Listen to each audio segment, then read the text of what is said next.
Mr. Kamara, welcome. We are having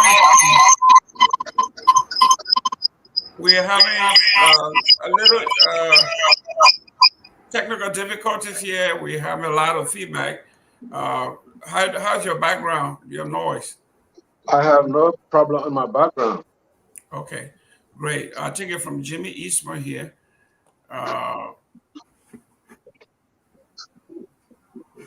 Jimmy is always using that 1974 device. Ladies and gentlemen, please hang on. We're having some technical difficulties here. We'll be able to fix it real quick. Listen to a few more of the flute. Let's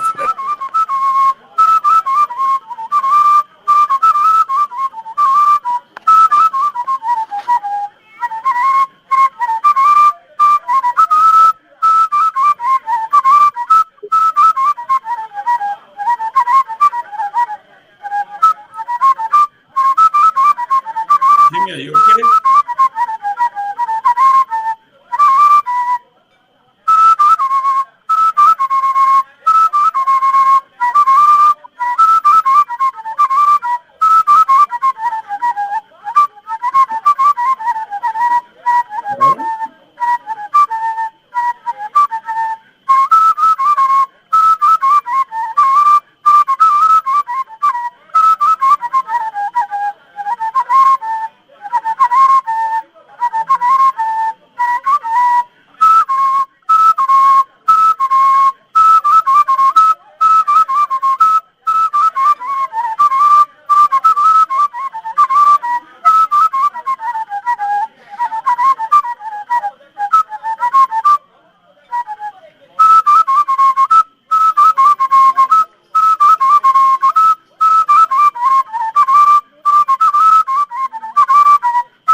I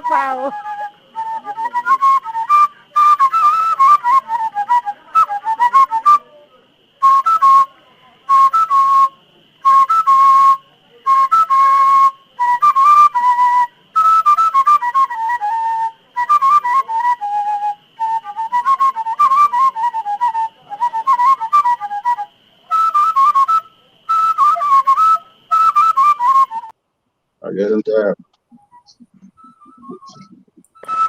Okay.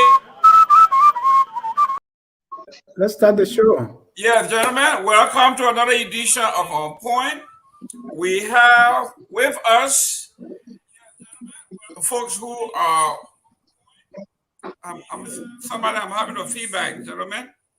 I don't hear any feedback. Are you guys okay? I'm still. Okay. Yes, I'm good. I'm good Okay, here. great. Ladies and gentlemen, let's get the show going. As the other guys come on, we will join them. Mr. Kamara, today is a big day in Liberia. We have the D-Day for our brothers, your own friends and cousins, our friends in the opposition party, the CPP. They're having a grand closing today in Monrovia, and the entire Monserrato and everywhere else. Everybody looks good. We want to talk about that. Mr. Eastman, Monrovia seems to be white and green. I looked at the crowd in Monrovia, and I even saw my own friend and brother, Jai Brown, the former representative of District Number 4 in Grand Bassa County. He is in his all white gabs, white cap, white shirt, white shoes. White Are we pants. on? I think you gotta start the stream over. We on the show. Elvis, we are on. Okay. All right. So, ladies and gentlemen, we are having some technical difficulties, but we are working it out. There might be some glitches here and there, but today is very important. I do not want the CPP folks to say on their day, we did not call them the courtesy and the sense of decency to discuss their issue. They're already blaming me that we never gave them equal time to actually discuss their platform. So today will be a great day for them to come and close on a grandiose stage. Let them come out here and tell us what's going on. Mr. Eastman, if you have photographs from Monrovia, you can post them so it will be fair. I see Mr. Kamara over there looking very, very sad. It looks like he did not want this day to come to pass. So, Mr. Eastman, if you got some photos, put it up. If not, we're going to talk about it. I don't have any photos at this time. Okay. I will have to go and collect some, but I want to talk about it.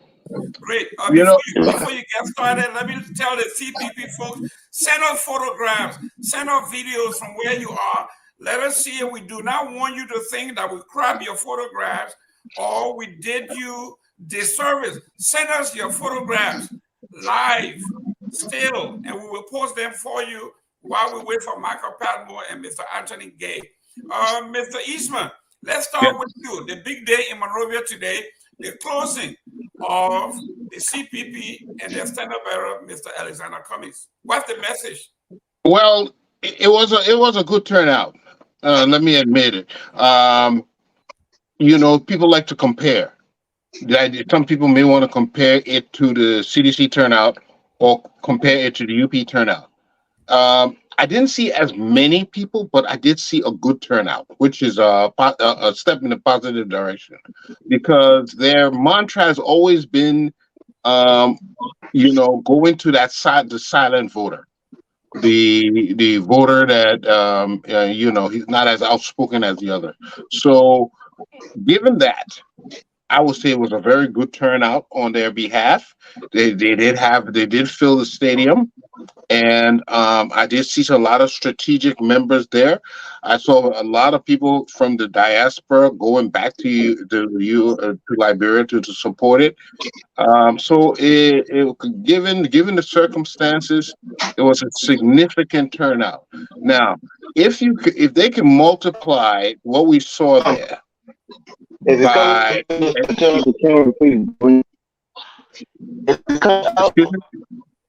somebody talking. Let me know.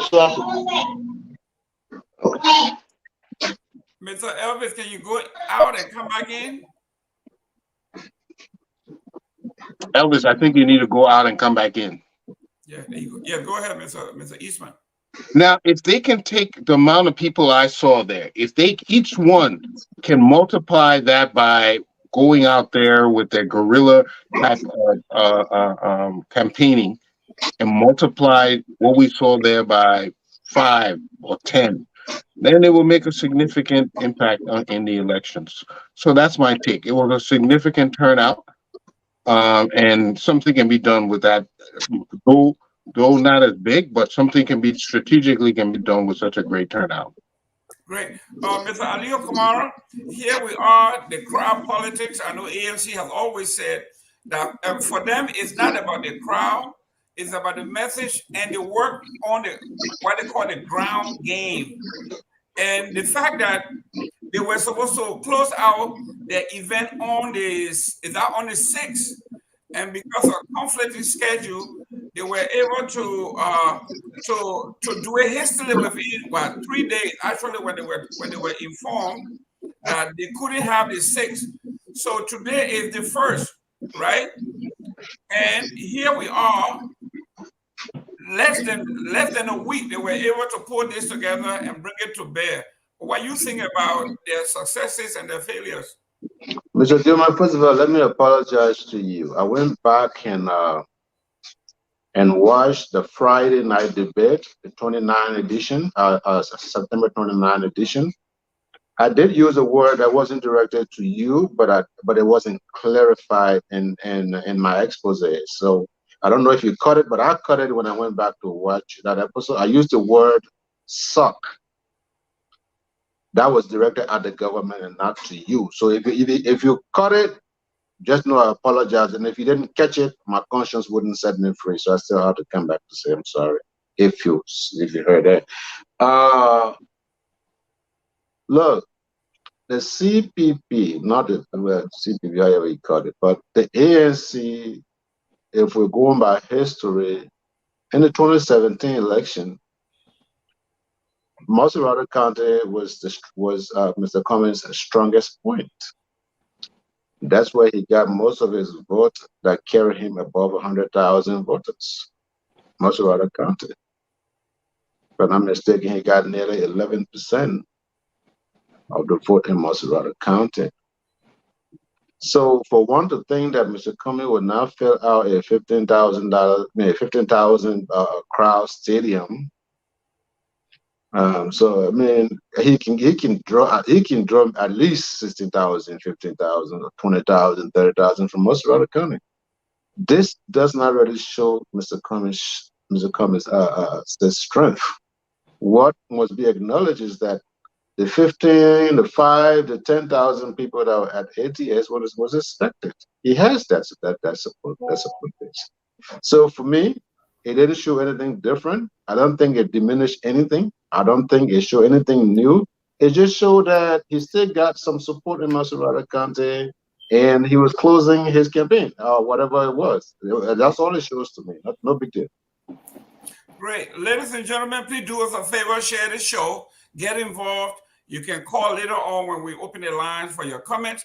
But today is the day for CPP.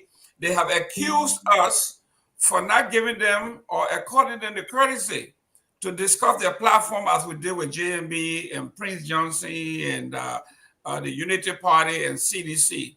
So today has been a day set aside from the top of the show to actually have this discussion about the CPP, their accomplishment, the fact that they were supposed to close the campaign on the 6th. They were preparing for the 6th, and then something came up and they were denied, or they were informed that the 6th was already taken. So they have to do everything within less than a week. And for that, I saw the show today. Mr. Nambwe, you are a member of the CPP. Talk to us about the preparation, your accomplishment, the challenges of the crowd game in Monrovia.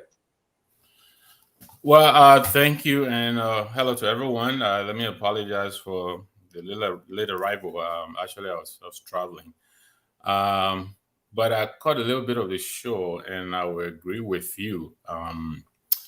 Today was not the date that we had planned to close out in Maserati. We had to hastily put together what we did today. We're pretty pleased with what happened today.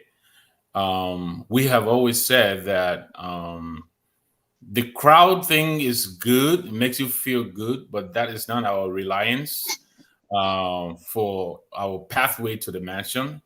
We know that what really gets us in the mansion will be our ability to get the vote out on October 10th, our ability to monitor the votes, make sure the votes that we cast are counted fairly, and that those are the things that we're working on. That's what we're spending most of our energy and resources on. But we couldn't let today pass by without letting Maserati know that we are working, and we are reassuring them that come October 10th, we will all be happy. We know Maserati is a battleground for all of even including the CDC. There is no one party that can claim supremacy in Maserati County. We know that. Every one of us will take a piece of Maserati. And so we went out to reassure our portion of Monrovia, especially, that we're working hard. We're not sitting supinely. We know we have an uphill climb, but we are quite certain the numbers that are coming back to us are quite reassuring. So Maserati will help us a lot, but Maserati is not a do or die for us. We'll be very happy to take our share of Maserati, but we are spending resources in other parts as well, and we're getting ready. So in short, we're pretty pleased with what we saw today. We're very happy where we are. Great. Mr. Eastman, I was supposed to go to Mr. Elvis next. I guess he's in the back room.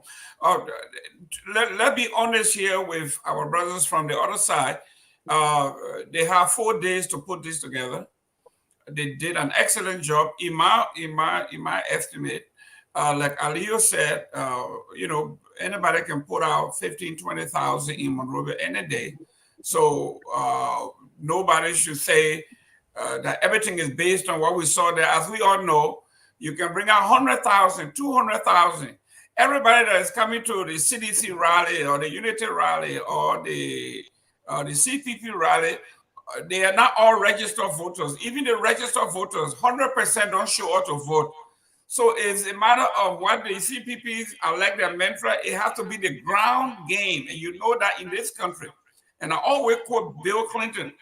He said, one thing that nobody can outdo me is they cannot outwork me. That I have within me. So it always boils down to the ground game. Who gets their people to the poll? Who gets them motivated? The resources to get them there, protect them, feed them, all of this. So based on that, I think the CPP has a great number of folks dedicated. I think the message is on point. It boils down to the ground game.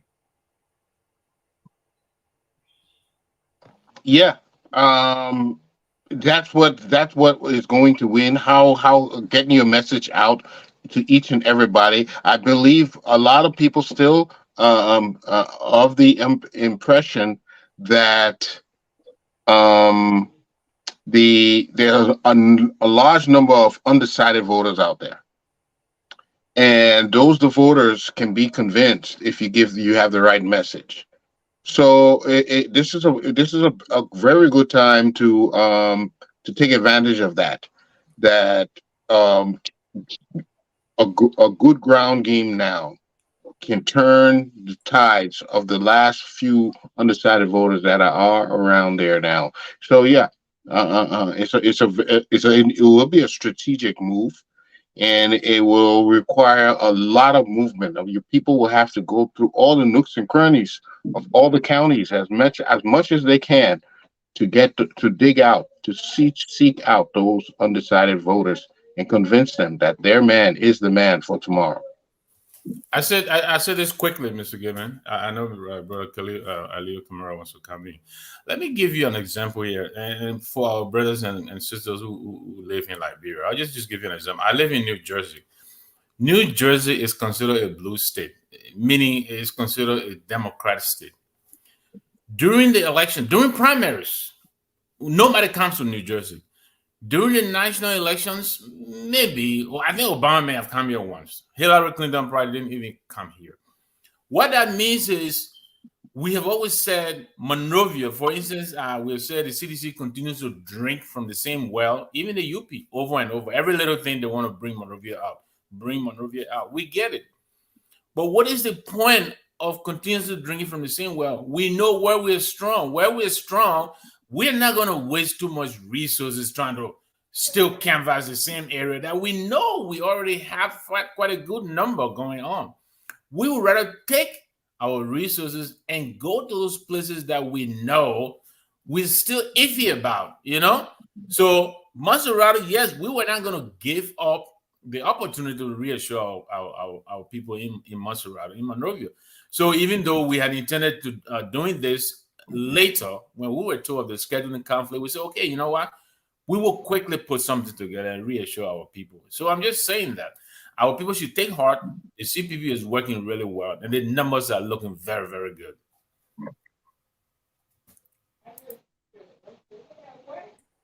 What was the message today? What is it that we can hang on to when we leave from here? We can say this is what our standard bearer said. I know you remember the last huge turnout at the Anthony Stadium was that of the Unity Party, and Joseph Worker said very little. In fact, some people said they could barely hear. He had no message. Tell us, what is the message today from the CPP that we can all hang on when we leave from here? Are you talking to me? No, the folks that put on the program today, what is the message that we need to hang on from this message? In the days leading up to the program, I know that the message has always been the same. We intend to get our youth to work, our young people, they need jobs. We intend to clean up that city.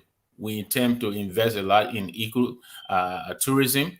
We want to rejuvenate the economy. I was in traffic today, so I didn't quite watch what was said or done in Monrovia, but I'm assuming that same message was repeated today, reassuring our people that what gets us out of where we are is the ability to create jobs, employ our people, give them the opportunity to earn a living. And we've said, Mr. Cummings has said, within the first 100 days, we intend to put together a youth corps that will specifically cater to the young people, give them opportunity to work and be paid. A lot of young people can be helpful, cleaning up the city, for instance. There are a lot of things that we intend to do. So that is the message we continue to put out there. We believe we have the ability to bring in resources into the country. We can bring investors into the country, but there are some basic things that have to be necessary for any investor to want to come. You have to have a clean, functioning city. You have to have electricity. You need connectivity, the internet. Every business wants to be able to be in Monrovia and conduct business in London, in New York, in Paris. We hardly have that capacity. I go to Liberia twice a year. Liberia is still on the 1G network. Sierra Leone is on 2G. Over here in the States, the guys are working on 5G. So even if you bought a router and took it to Liberia, because of the bandwidth, you're still restricted. You hardly can make a call from anywhere unless you go back to your apartment and connect to your router. There is no business that will want to come in such an environment. So these are the things we're targeting, and we intend to deliver on these things within the first 100 days. That is what Mr. Cummings is promising, and we know he can do that. Great. So I believe that was a message today that was re-echoed. Great. Mr. Morris, we need to move on. We got a lot of topics here. As you can see, we got about 7 of them, and we are on the first one here. We are here live at Mr. Morris, your assessment of what happened today in Monrovia. I know you've been following. How will you assess the CPP turnout today? Right. I think you guys are being too kind to the CPP. I think for where me, the president is currently situated, talking to. Somebody doesn't want him on, so let's move on to the next person. Somebody is ladies and gentlemen, this is election time. There's a lot of saboteurs around. The people of district number 1, and we will be carrying you through.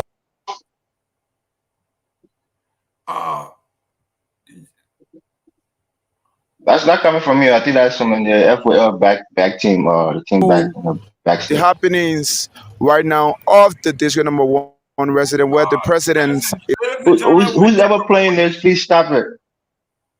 is currently situated. As you can see, seditions are ladies and gentlemen, someone is messing with gathered here our on the system district number here. one tour. This is not what we are talking about. Somebody is You making. sure?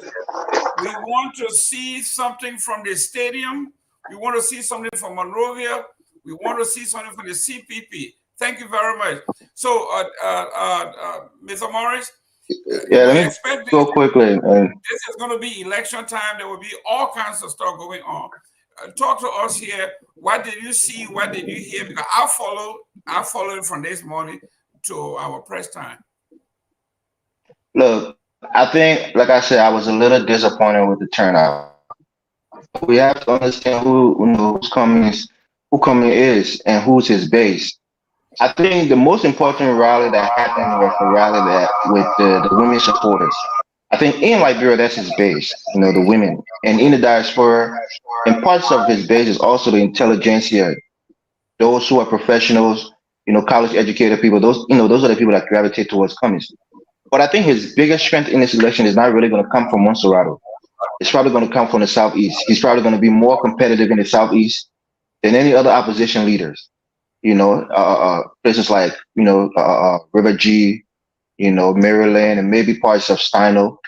But I think that's where he's going to surprise a lot of people. And if he can do well in Grand Bassa and parts of Bon County, that's where his big numbers is going to come from. Not necessarily in Monserrato, because the perception in Monserrato is that he can't win. It's only between Foyah, and Joseph Boyka. And people who see Boyka as a second choice, they tend now to gravitate towards Boyka and leave Cummings behind because in their minds, things are against him. He can't win.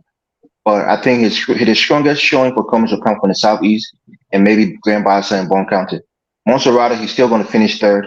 And maybe if he can come competitively second and maybe surprise some people and come first in some of those counties in the Southeast and maybe be really strong in Grand Bassa and Bon County, then he can be looking good in the first round. But it was a poor turnout for me today. I mean, this is the biggest campaign rally for him. He's not going to get bigger, in the Southeast or in Lo-Fi or in Bon County. This was it for him, and I don't think a lot of people show up relative to the presence we think he should have in Monserrato, especially the way he's been really, really active, and the propaganda team has been really active in Monserrato. And the fact that you guys changed your time or your date is disappointing, and you didn't communicate it well. I only heard about this on another platform when Mariah Kula was saying it. That's when I knew you guys that moved your date forward. I don't know how effective they were in getting that to the public in Monrovia to let them know that the rally had changed to the 1st instead of the 4th. So it was disappointing, but still a lot of people show up. But for Cummings, after working so hard and spending so much money in the last 5 years, you expect a little more from him. But I'll leave it there.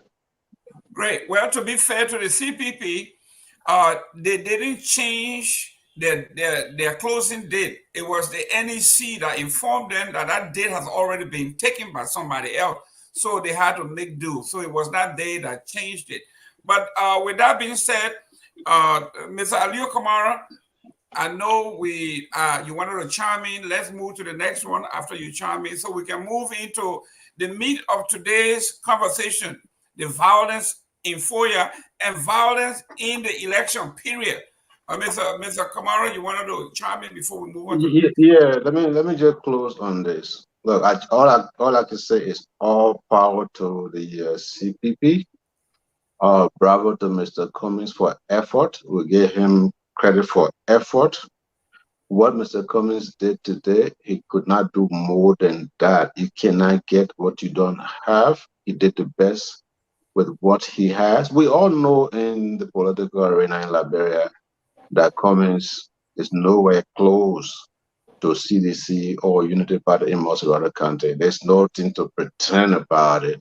This whole thing about, the silent voters and this and that and the other, New Jersey and the United States and the Democratic Party, I do listen to these things and they're entertaining and they're part of the conversation. But the reality of Liberia is in Liberia. It reflects Liberia. At no time has undecided voter in the history of Liberia changed the election. At no time has the undecided voters in Liberia changed the perception of the election. 2017, George Weah polled the highest crowd. George Weah won every opinion poll on the radio. It didn't matter what happened, even though a lot of voters decided not to vote. George Weah was going to win. There was nothing to turn that around. 1997, Chancellor pulled up the highest amount of crowd. Everybody know his soldiers open pregnant women's stomach. The people were predicting. We heard Jack Line, there are more good people than bad people, making all their little slogan campaign for me against Charles Taylor. When Charles Taylor pulled that crowd, people were like, oh, silent voters. No, Charles Taylor won over 70% of that election. So while we're talking about silent voters, I know we're trying to motivate ourselves and make our campaign feel good and stuff like that. Let us look at history. I'm not talking about history from the Democratic Party or the Republican Party. That's not what I'm saying. I'm talking about history from Liberia. Thank you, Mr. Gilman. I tell you this and quickly, and I hope my brother Aliu and my brother Elvis are advising their principals, because where they are is exactly where we want them. If you read any analysis, any objective analysis, they will tell you Mr. Cummings and his CPP struggle in the leeward side of Liberia. Monrovia is not our problem. This is where we have our best performance. You should go and check it out. So you tell your principals, let them continue to believe that they own Monrovia or Maserati County. We're okay with that. We will go to those places where we know we need to focus and do better. Not in Maserati. We're pretty good in Maserati. I have to reemphasize this. We're pretty good. What happened today was a quickly put together exercise. We're pretty happy with the outcome. Thank you. Thank you. Ladies and gentlemen, let's get right into the meat of the conversation here. Violence in Foyah. What is going on in Foyah? Violence in the electoral campaign, the process in Liberia. The violence, the drum beat of war is coming basically from one side of the political divide. And we're going to look into that. Now, we are having conversation about political violence in Liberia, specifically today yesterday and the day before in Foyah. Mr. Eastman, I always love to start with you. Violence in Foyah, was there a precursor? I don't like to use that word because anybody can say the violence in 1997 carry over, the war carry over. I have from the background that when you commit a crime, you are wholly and solely responsible. We don't care whether your mother died while you were young and you are traumatized. If you commit a crime, you will be held accountable. So what is it that we are seeing in our political dispensation in Foyah in particular? Will this thing continue? Will we see more? Mm-hmm. You know, thank you for the question. You know, anytime we lose a fellow Liberian, we lose a Liberian's life, it has to be very important to all of us. I mean, each one of us are very essential to Liberia. And the loss of the life of anyone's life is something we need not to take for granted. There's a saying that says, "What comes around goes around." It is clear that there was a clash between the UP supporters and the CDC supporters. Now, how was it provoked? It's been, I've heard argument on both sides, but what I did notice that the police that is intended to serve as a buffer between these two groups was too thin to handle the situation. So we have to take adequate preparation if we're going to do this election. That people are human beings, and they get the emotions flare up, and things do happen. And we can expect it to happen as people get energized and get in the spur of the moment. We expect them to act emotionally. So it is necessary that our police continually serve as a buffer between these two groups to avoid what happened the other day. Now, arguably, there may be a lack of logistics to be able to cover these things. Okay, two ways of doing this. It's if we do not have the adequate budget to deploy enough policemen in these areas to keep these groups separated, then we have to turn around and have the parties themselves police themselves. We all join in the policing. In other words, have a certain security contingent that keeps your people away from the other people.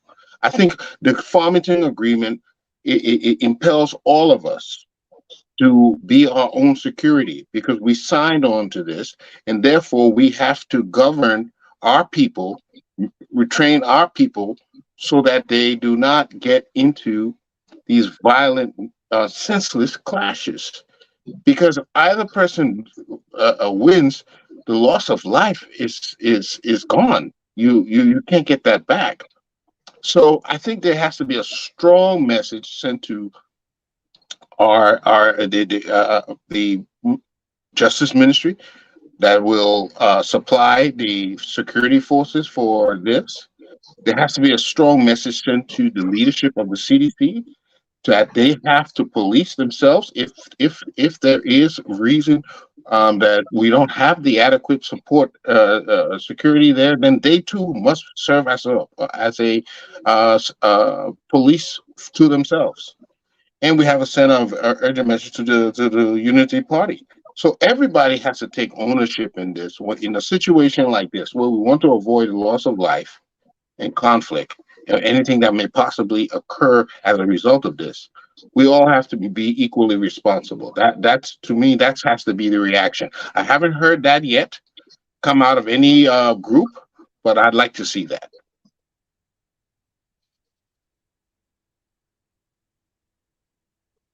Drew, you're muted. A point of correction there. I have a press releases here from the CDC condemning the issue, from the ANC, from everybody except the Unity Party. But do they offer a solution? Do they offer a solution? No. I'm talking about a solution. Listen. First thing here is that everybody should condemn the violence here. There is no place in our democracy for violence, no matter what. The president said it on the trail. Mr. Cummings came out and said it. Everybody else have said it, except the Unity Party. Mr. Kamara. Yes, sir. This happens in Foyah. Several months ago, we were on this. A few weeks ago, we were on this particular platform where there was violence in Monrovia, and a young man's ear was chopped off. And you said, if they don't listen, that's what happens to them. And I warn you, I forewarn you, I say, from a man who is on a platform this size and magnitude, to make such a comment, to me, was a precursor or was evidence that people within the Unity Party or sympathizers or friends to the Unity Party condone such a thing. On national publication like this, you said, that's what happened when they don't listen. Talk to me about the violence in Foyah. Okay, first of all, you insinuated that the Unity Party did not condemn the violence. The Unity Party, first of all, the violence was perpetrated against the Unity Party. That's just it. That's just to show your bias. But moreover, the Secretary General Amos Tue and the former Secretary General Mo Ali had an entire press conference on the issue. I believe it was on Friday. There was a press conference giving details as to what transpired. But Mr. Gilman, listen to this. In these campaigns, before a political party goes to a particular location, they have to get clearance from the NEC. The Unity Party got clearance from the NEC to go to Foyah. What was your representative from Moserado County and his bandits doing there, how did they manage to confront the United Party? But moreover, your force, your police force, was the one who did the shooting. There were no blank shots. There were real rounds from plain blank range. Shot people. You should be discussing that, Mr. Gilman. Mr. Gilman, if a political party is to go to District 2, and you are aware that a political party is going to District 2, and you take your thugs and go to District 2 ahead of that political party, if anything ensues, Mr. Gilman, I know you agree that you will be responsible for that. So to flip this thing around and say the violence coming from one side, one political party, so give me a step. Great. I'm flipping through all the news conferences and all the press releases here. There's none from the Unity Party. What you were talking about, the comment made, which was not an official statement because it was not in writing. Mr. Toll and Mr. Ali is saying to us, from what they were told, we were made to understand. Those are the operative words that were used. We were made to understand. We are made to understand. There were nothing concrete as it is here with the Unity. Can we play the press conference? Excuse me.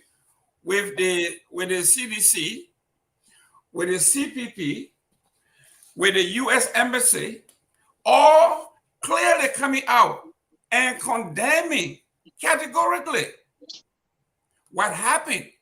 Instead, the political the leader of the talking point, Mr. Mo Ali, said, from what they are told, from what they were made to understand, that is not how you do and condemn violence. And when he talked about he said the immigration service are the ones that are doing the killing without providing any evidence. And when they corner him, he says, I was made to understand. Mr. Victor Namwe, in politics, when they are violent, when somebody loses a life like these people have done, it happened in Nima County where we got evidence that the cousin, the nephews of Jeremiah Coon killed somebody who disagreed with him in the family for supporting another family, or supporting CDC. This is a continual path, but yet and still these folks are saying it is legitimate. It is the precursor. We did it because somebody did X, Y, Z. Your take. Yeah, Mr. Gilman, we have said this thing repeatedly, that as leader, you have to temper your utterances, right? Yes, we all have the right to express our rightful indignation. We all can get upset, but you have to be careful when you talk, because you have the ability to influence people. You have the ability to influence people into doing things. They think they understand what you're saying, right? Look, you mentioned this earlier. Early in August, right? Around the Vamoma house somewhere, the Unity Party and the CDC people, they came into contact. Somebody's ear got cut off. What do we see here? A bunch of UP officials, including Mo Ali and all, they got on TV and issued ultimatum to the government. Never mind that this is CDC. The CDC is the government. They issued the government the promise to return the favor. All right. Then, of course, the incident in Nimba happened. And then recently, the vice president, the former vice president, who is the CEO of the United Party, he gets on TV and tells the nation that if they attempt to steal this election, this will be the end of the country. You understand me? And now we want to say that they have disavowed these utterances. Of course not. The people who are reacting, they are reacting based on the drumbeat that they're hearing from their leaders. And this is why we caution all of our leaders, be careful how you say and what you say. Be very careful. Election violence, you will hardly ever hear an executive or any of the political parties being caught in the violence. It is always the common people who suffer. It is always the little person who's going to die in the streets. We don't need that. We don't need that. If the UP people feel they have no chance, they can bow out of these elections. But they are already forecasting a January 6th for Liberia. I mean, who was the last candidate we saw here who was already questioning the integrity of the Elections Commission? Donald Trump. And what did he do? He led the people up on the White House, and some of them are still going to jail today. People lost their lives. You have to be careful what you say and do as a leader. Now, as to what Jimmy said, I think the security situation is also something that has to be taken into consideration. I think, as we've said here, the CDC government has a responsibility to protect all candidates. They should provide security. This is why people get permit to get out in the streets, so that they will be afforded the protection that is necessary to allow them to express their will freely. If you don't have the security, don't give the permit. I know Musa is a nice guy. He's my very best friend. We went to high school together. He's a very capable man. But I think his job is cut out for him. He's trying to run a system that is lawless. He's a lawyer. He is trying to work within the framework of the law, but he is working with a group of people who don't respect the law, who think they are law unto themselves. This is his conundrum. He's trying to do a good thing within the framework of a non-functional, a dysfunctional system. And it's going to be difficult for him. And so I will strictly put at the feet of the CDC and the UP all of this violence that is occurring. I think they are encouraging it. I think the vice president took the bait. His people took the bait in Lofa. I think the CDC people actually went to taunt them. I know they knew what they were doing. They went to taunt them and drag them out. And of course they came out. So they came out. Now we have 3 lives lost, and those lives will never come back. Oh, that's speculation. Mr. Morris. I want to go next on this, Mr. Yeah. Listen. I sent out an invitation to my good friend Anthony Kessley and to Kev Hassan. Asked them to chime in, to call in, and I'm going to do the best I can to call. If they are listening, they can chime in anytime. But Mr. Morris, what happened in Lofa? When I saw the folks, they are uprooting the light posts that belong to the people. Yes, that's the point I want to make. The people are destroying. Remember, the president just dedicated a brand new city hall. And the folks are saying, we don't want this. And they are beating the light poles. They're breaking them down. They don't want it in their town because it represents CDC, and they are doing this. And then let me make my point before you take all my points, Mr. Gilman. Yeah, okay. Look, I want people to listen to me carefully. What happened in Lofa is the result of what people will consider cash violence by Thomas Foyah. Those JMB supporters who supported him for 12 years now, going on, let's say maybe 18 years, Joseph Boyga have never done the things that Thomas Foyah did in Lofa County. One of the rhetorics I was hearing from this whole thing that after the election, they would break down the city hall in Foyah that Thomas Foyah built. They would break down all of the development that he did. They're not doing it now because CDC in power, they'll be prosecuted. But after they leave power, they will break it down. Can you imagine? Development that is meant for the people of Foyah, because they're jealous that their man JMB never brought those developments to his own backyard. And somebody who's running for a representative in that place is doing, a lot of development. But one of the things that I would say here is rhetoric. We never seen this happen 1 year, or even 2 years ago. But because things has heated up with the rhetoric of JMB, talking about violence, and no one not born Christian child, and the thing that nobody got monopoly over violence, people like Mo Ali saying those things. You think those guys are gonna get their hands dirty in these things? Of course not. But let me say this: I think these elections there will be violence. There will be scrimmages of violence after the elections in places like Nimba, in places like Lofa, and maybe even in places like Grand Bassa County. There'll be scrimmages. I don't think we'll go to war, But the reason I'm saying this is because, like Mr. Eastman and Mr. Nangwe said, what is your reliance? Why do you think there will be skirmishes? no, and that's the point. That's the point that I'm trying to make now. The reason I'm saying this is because of the lack of security. Nobody is going to take these elections peacefully, especially between the CDC and the United Party. If CDC wins these elections, definitely, it's not. I'm not in support of it. But people are going to talk United Party. People are going to say, "I told you so." You know, like when we were kids, we'll say, "War, me, war." People are going to taunt each other, and there will be violent outbreaks from it. And that's why I think the government should really have trained people for these elections specifically for peacekeeping, because these are very, very contentious elections. And I think if we don't do that, there will be outbreaks of violence in some of these counties, especially in places like like Lofa County and in Nima County, where a lot of these supporters of these candidates, some of them are ex-fighters, some of them are militant in their thinking. They will want to fight each other. So the government has the responsibility to really get people out in these sensitive areas where there has been history of violent scrimmages, and try to put people out there, especially on election day. Either have a curfew day after you fully get home and wait for the result to come out, and mobilize the security force, get people from Monrovia.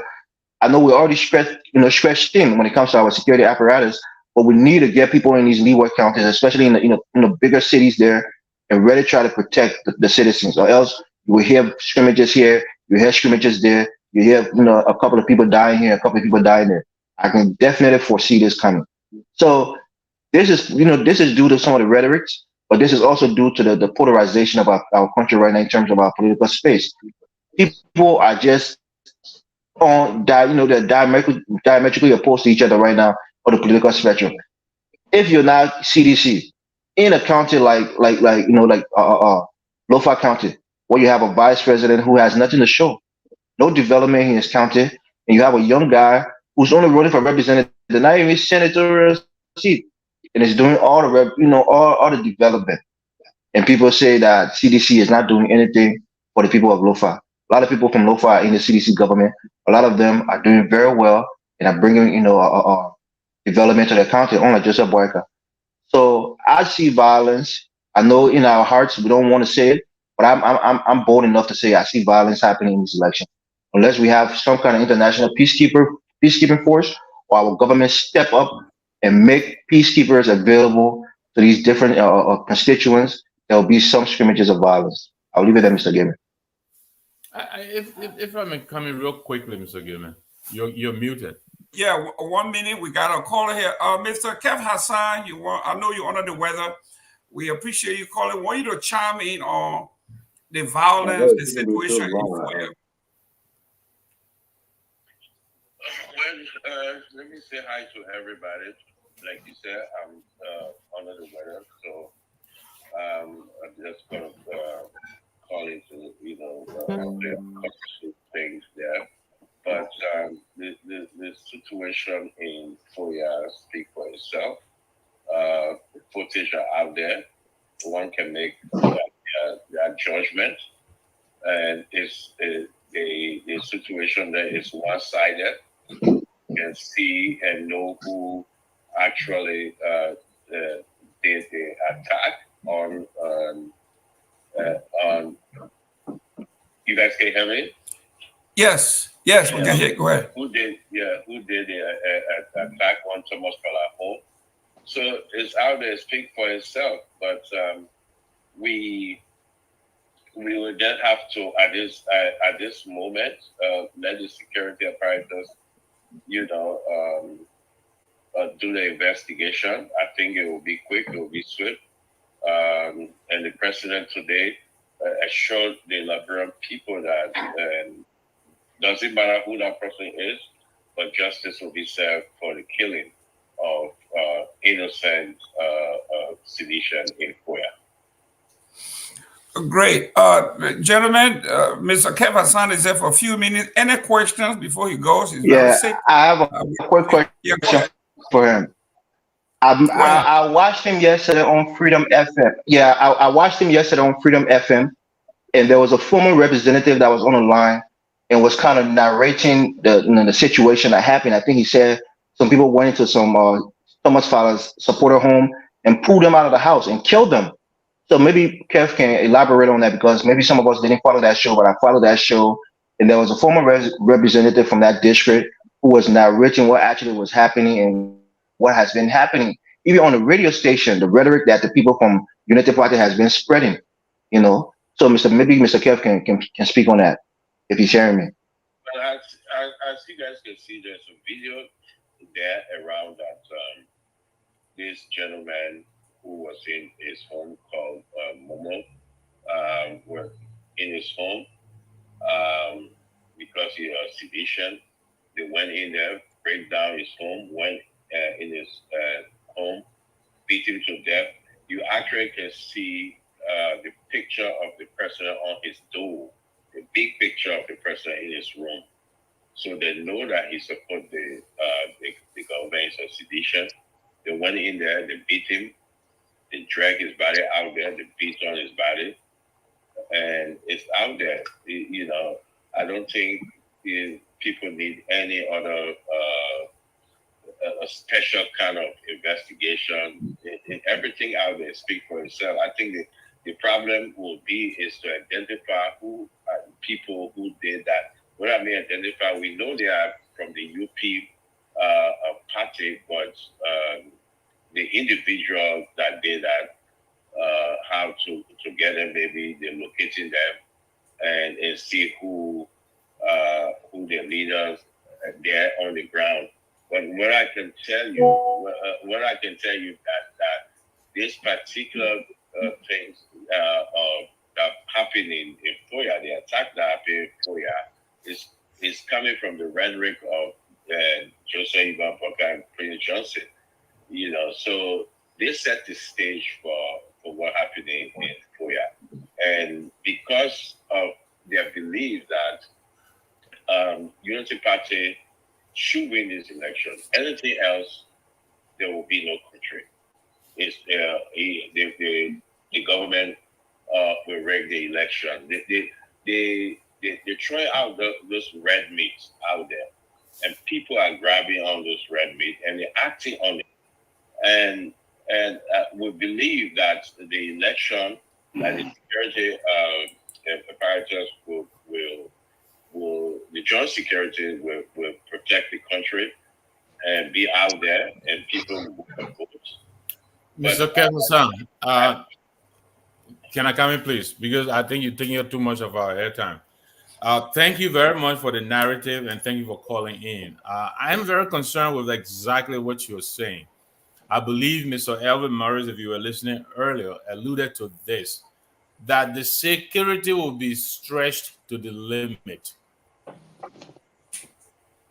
We are all aware of this, and this is why the NEC is drawing a schedule so that the parties will not continue to clash in the same space.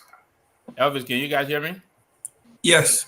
Yeah, we're getting you. Okay, something funny is happening to my internet here. So, Mr. Hassan, in short, I'm asking you, what is the government doing to ensure that candidates are provided security as they go out throughout the country to campaign? Because what happened in Lofa, we're afraid is going to happen again. What is it that this government is doing to ensure that our poor people who are going to put themselves out in the streets to campaign for these candidates are protected, so that these lives that continue to be lost will be curtailed? 3 people yesterday or the day before have already left us. They will never come back. You open with justice prevailing and all of that, and I get it. But what is justice to a family who has lost a loved one? They can never come back. So I'm interested to know. Okay, let me answer this. Okay. Please. Let me answer this quick. Your first question is, most of the stand-up bearer do have protection. As you see, GMB, when GMB moving, it's like a presidential motorcade. You have full Mr. Cummings also. So, and the rest of them, but they do have protection. You actually see them, but I want people to understand this. The peace of Liberia depends on everybody. It rests on everybody's shoulder. I think we should be calling on not just only the security apparatus that or the government should provide security. We should be calling on JMB to not send out this rhetoric. It should call for peace. That's what we should be calling on. You're not going to see. I don't hear the CPP or the Mr. Cummings talking about a war. Mr. Cummings is speaking to the issue, and that's what we want. And others are speaking to the issue. We only have one problem in that country that this thing is going. It's the Unity Party. The Unity Party, from the standard bearer to the Prince Johnson, who is running mate. Okay, but man, when you bring Kesari on, You know, so I believe that if you just take a survey, just watch around what happened in Liberia. Only one person calling for war. One side. Let me say this: one side, the Unity Party.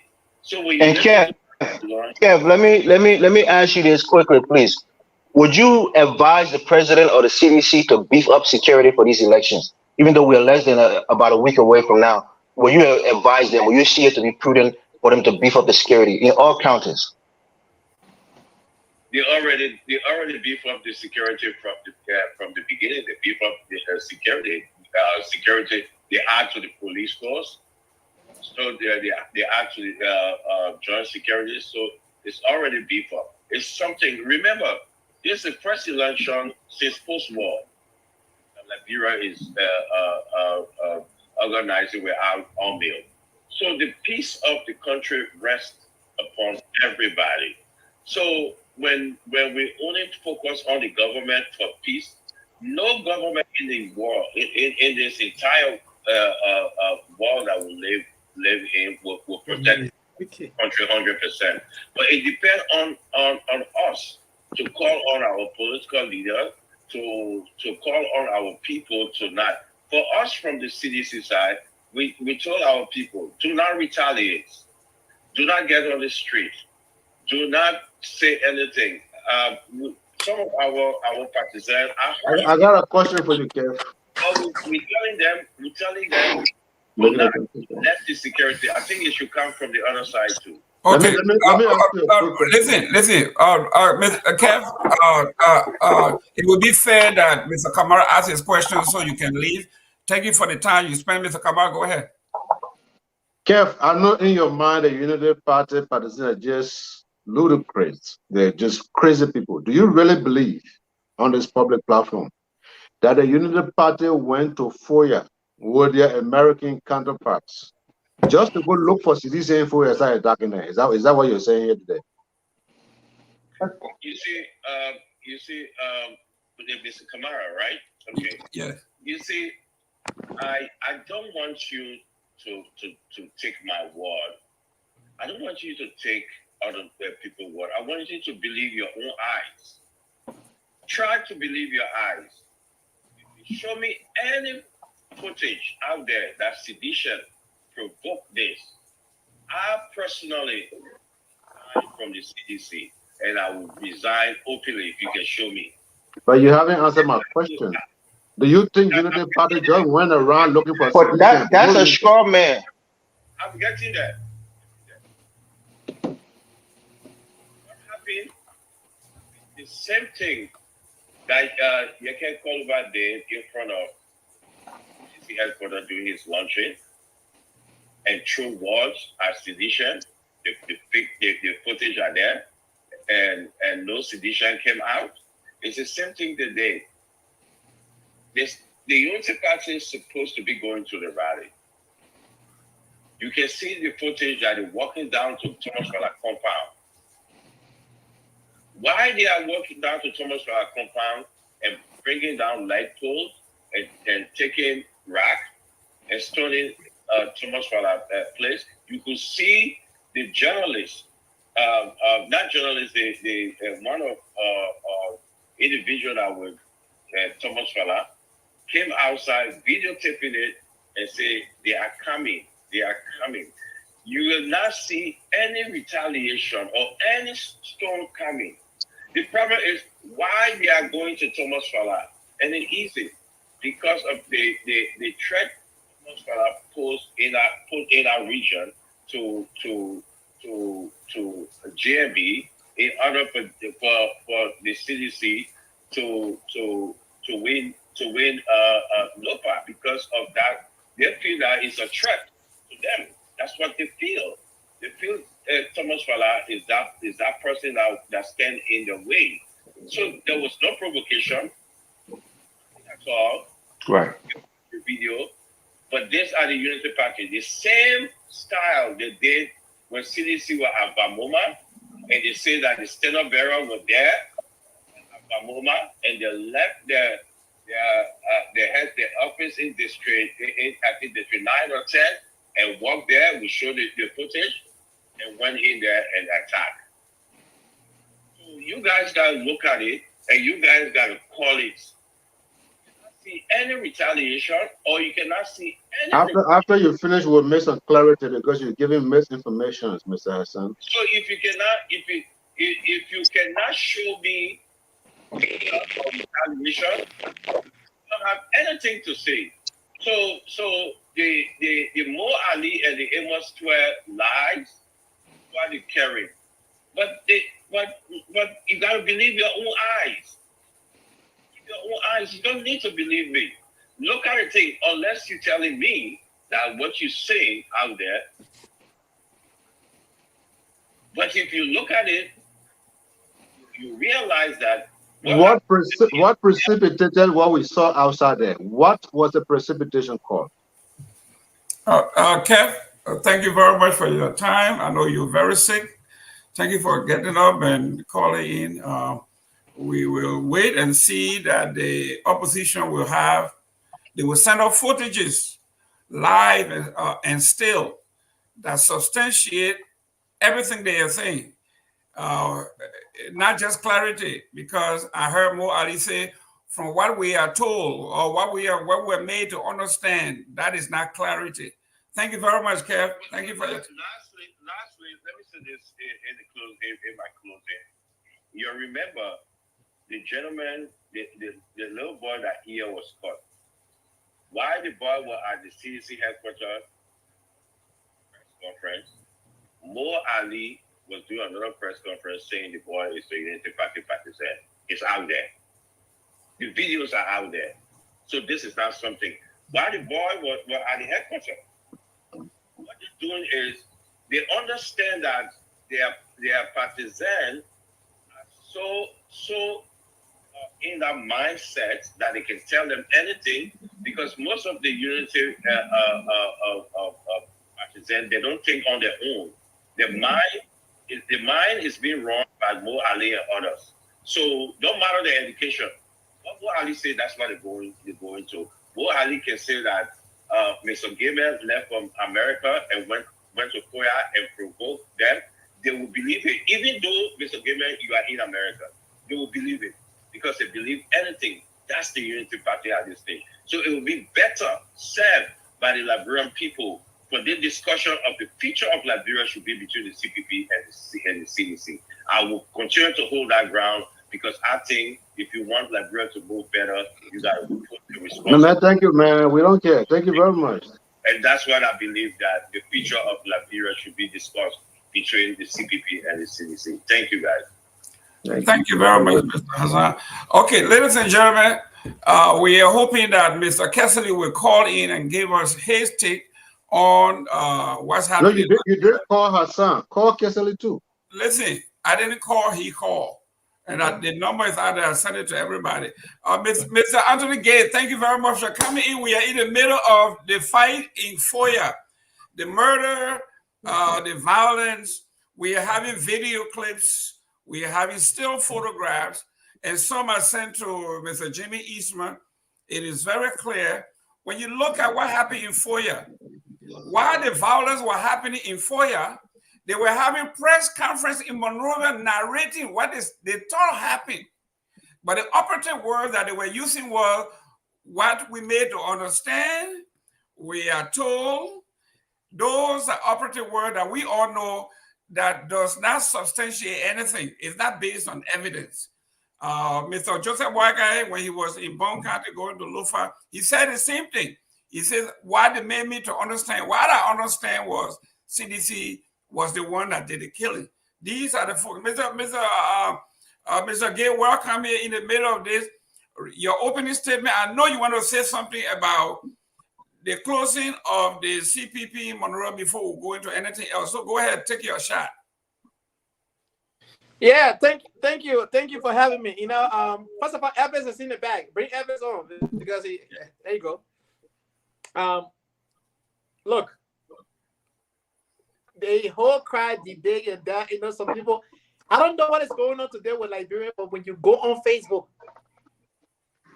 all the politicians that I know who always on Facebook is posting about this crowd. You have the number. Say you already won. What do you care about how many people show up for CPP today? What do you really care?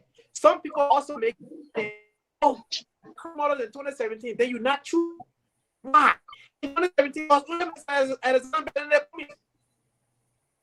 now today, it doesn't people in 2017. That is not true. Look, let me say this to you. Mr. Gay, you are breaking in and out. Can you go back and come back in? Okay. Let me try. I don't know why I said doing that. And you gave me the wrong link. You are on now. You're still breaking up. Why are you talking about the wrong link? The man steady signal.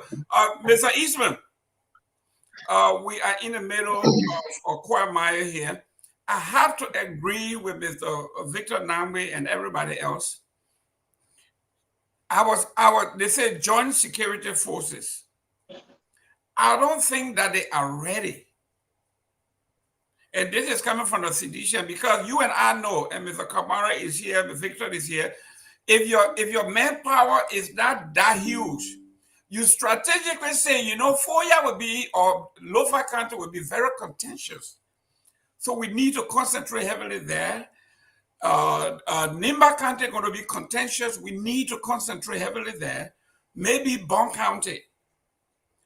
I think that is the way that I think of national security to think. And now I know the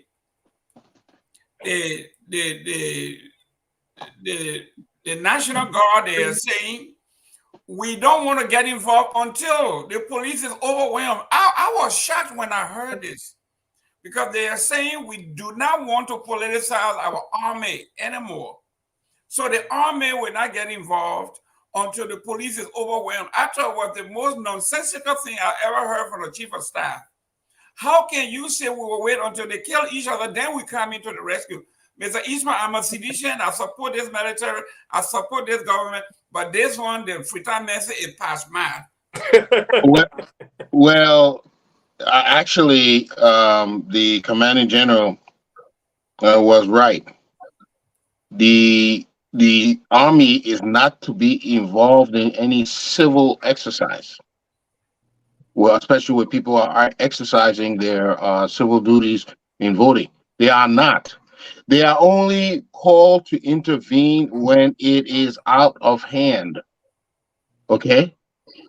And so what the police will have to do, not the police, but the Justice Ministry, will have to send out a notice that they are overwhelmed and they will need joint security assistance, which will include the military. Now, until that happens, then they can't intervene. So he was quite correct by what he was saying. So we're waiting for Musa, just like Nangbe was saying. Musa is a friend of mine, so we all childhood friends. He needs to send out that notice to if that what is required, and that's all. That's what you have to do because the logistics. If you cannot cover it, then you don't wait till it's too late. You have to preempt it. You have to do it now.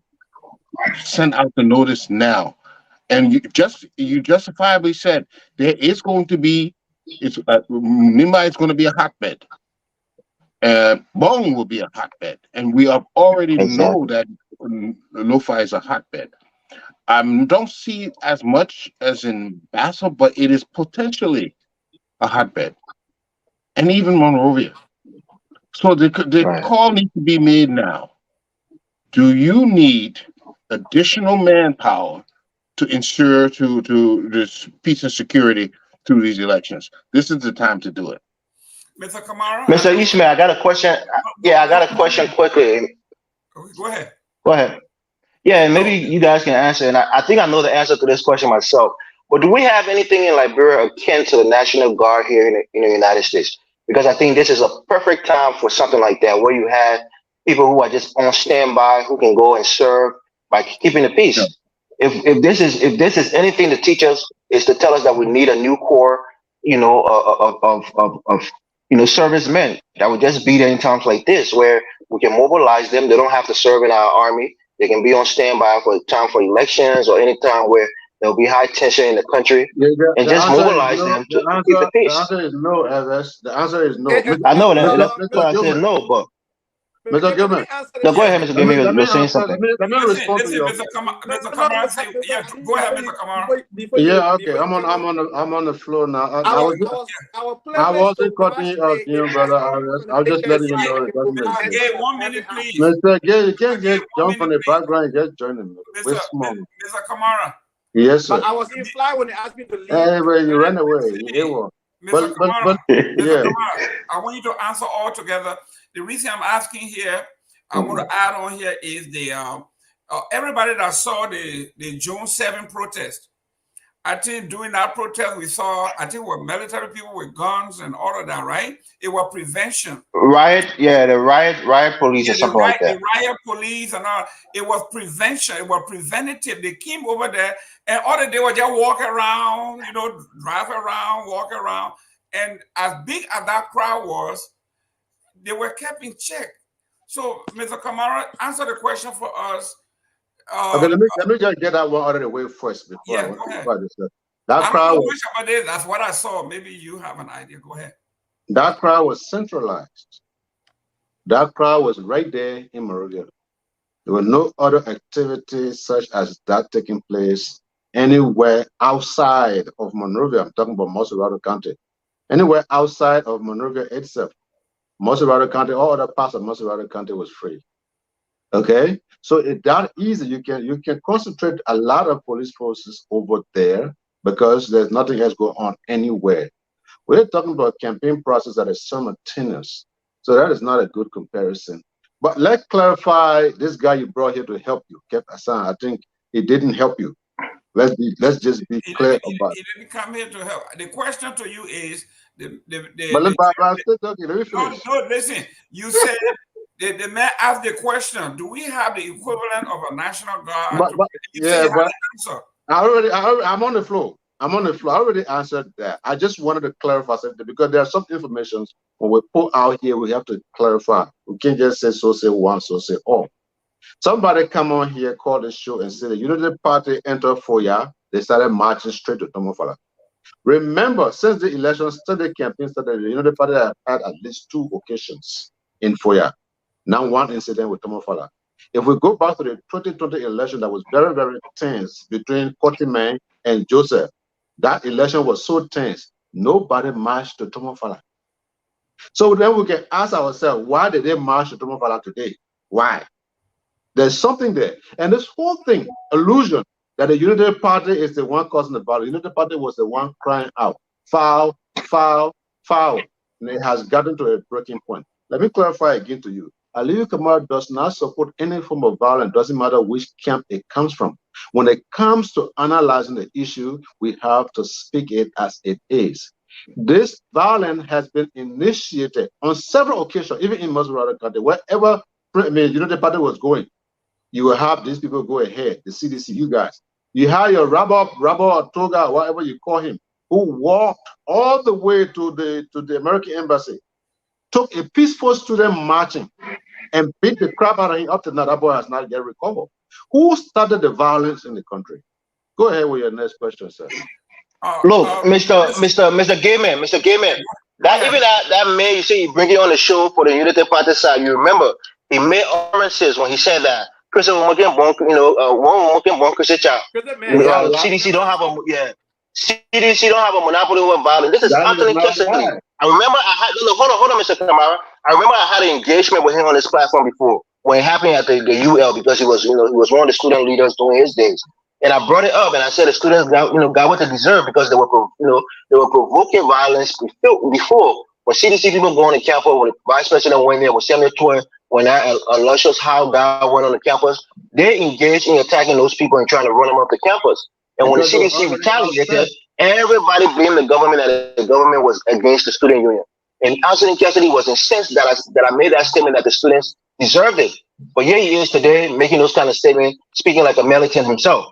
So when you bring him on the show, we want to engage him. If he's going to show face on the show, we want to engage him because those are the quote unquote responsible people who are spewing, inciting rhetoric like Joseph Whitehead. They're doing that on the campus and beat the students. You're sitting there. Mr. Kamara, we are not talking about Universal. We're talking about Foyah here. Okay, we are talking about what happened recently. We are not going back to Foyah because back to University of Liberia.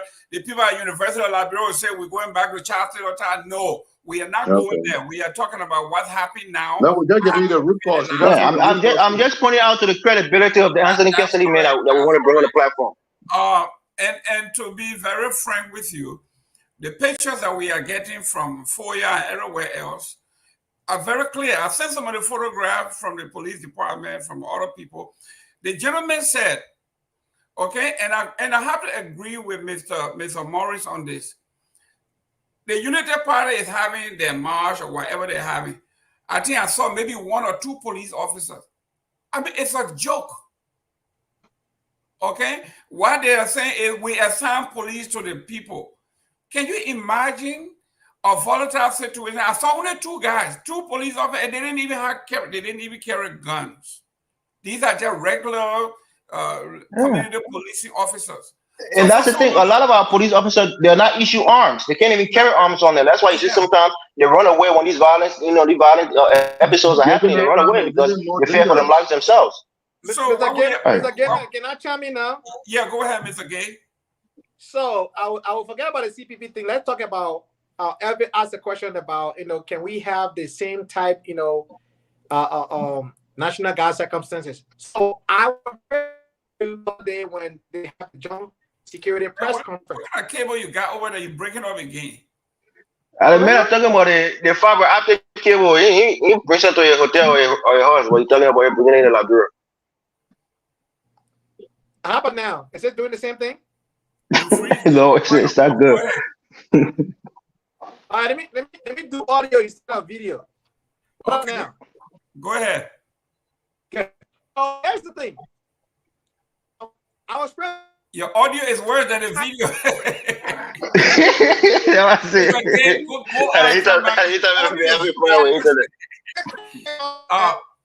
I think he needs to go and come back in. Mr. Namwe, Mr. Namwe, here we are.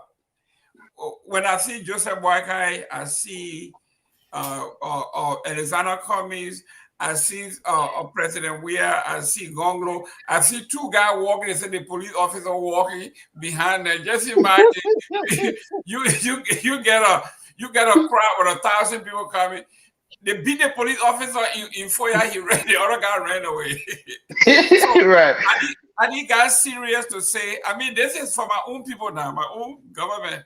I think people really mean business when they say we got protection. We get them 2 police officers. We talk about back home during our day, we call them mosquito police. When they don't even get baton. They just walk in with the people. Right.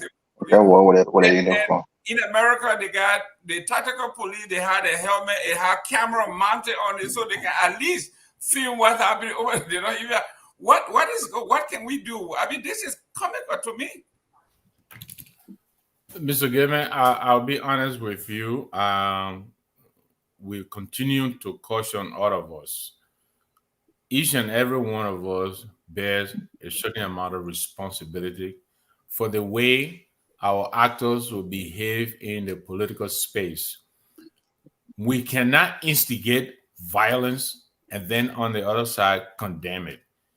We're burning the candle at both ends. You can't have your cake and eat it. If Mo Ali comes on TV and tells us when someone's ear is cut off, the next time they do it, they will know what we will do. This is the next time, Right. right? What is he telling his people? I don't want us to make light of this. We have to be careful with our utterances in the political space because there is a very great potential of our utterances being misinterpreted or blown out of proportion. What is happening in Lo-Fi on the old road in Nimba is not an accident. It bears direct correlation to the utterances of our political leaders. The people are taking their cue, their orders from the utterances of our political leaders. We will never advocate violence. We will call out any actor who is instigating or conducting themselves in a way that will instigate the people. When Darius Dillon gets up and go and stand outside of the Elections Commission, right? Days prior to that, he's issuing calls on the radio for people to assemble at the Elections Commission because he wants what? The final voters roll. What is he implying? He's calling for the masses to assemble without a permit. Obviously, people are going to behave disorderly. Is he prepared for the blowback? These are the kind of grandstanding we are not going to ascribe to. We will do our groundwork. Let the Unity Party and the CDC go ahead and clash. The only unfortunate thing is our young people are getting caught in the middle, and they are directly responsible for that. They need to stop it. They need to stop, throw all the grandstanding out the window, get on the ground, engage the people, and let's get the work done until October 10th. Mr. Eastman, I'm going to read what Mr. Anthony Kessley posted here.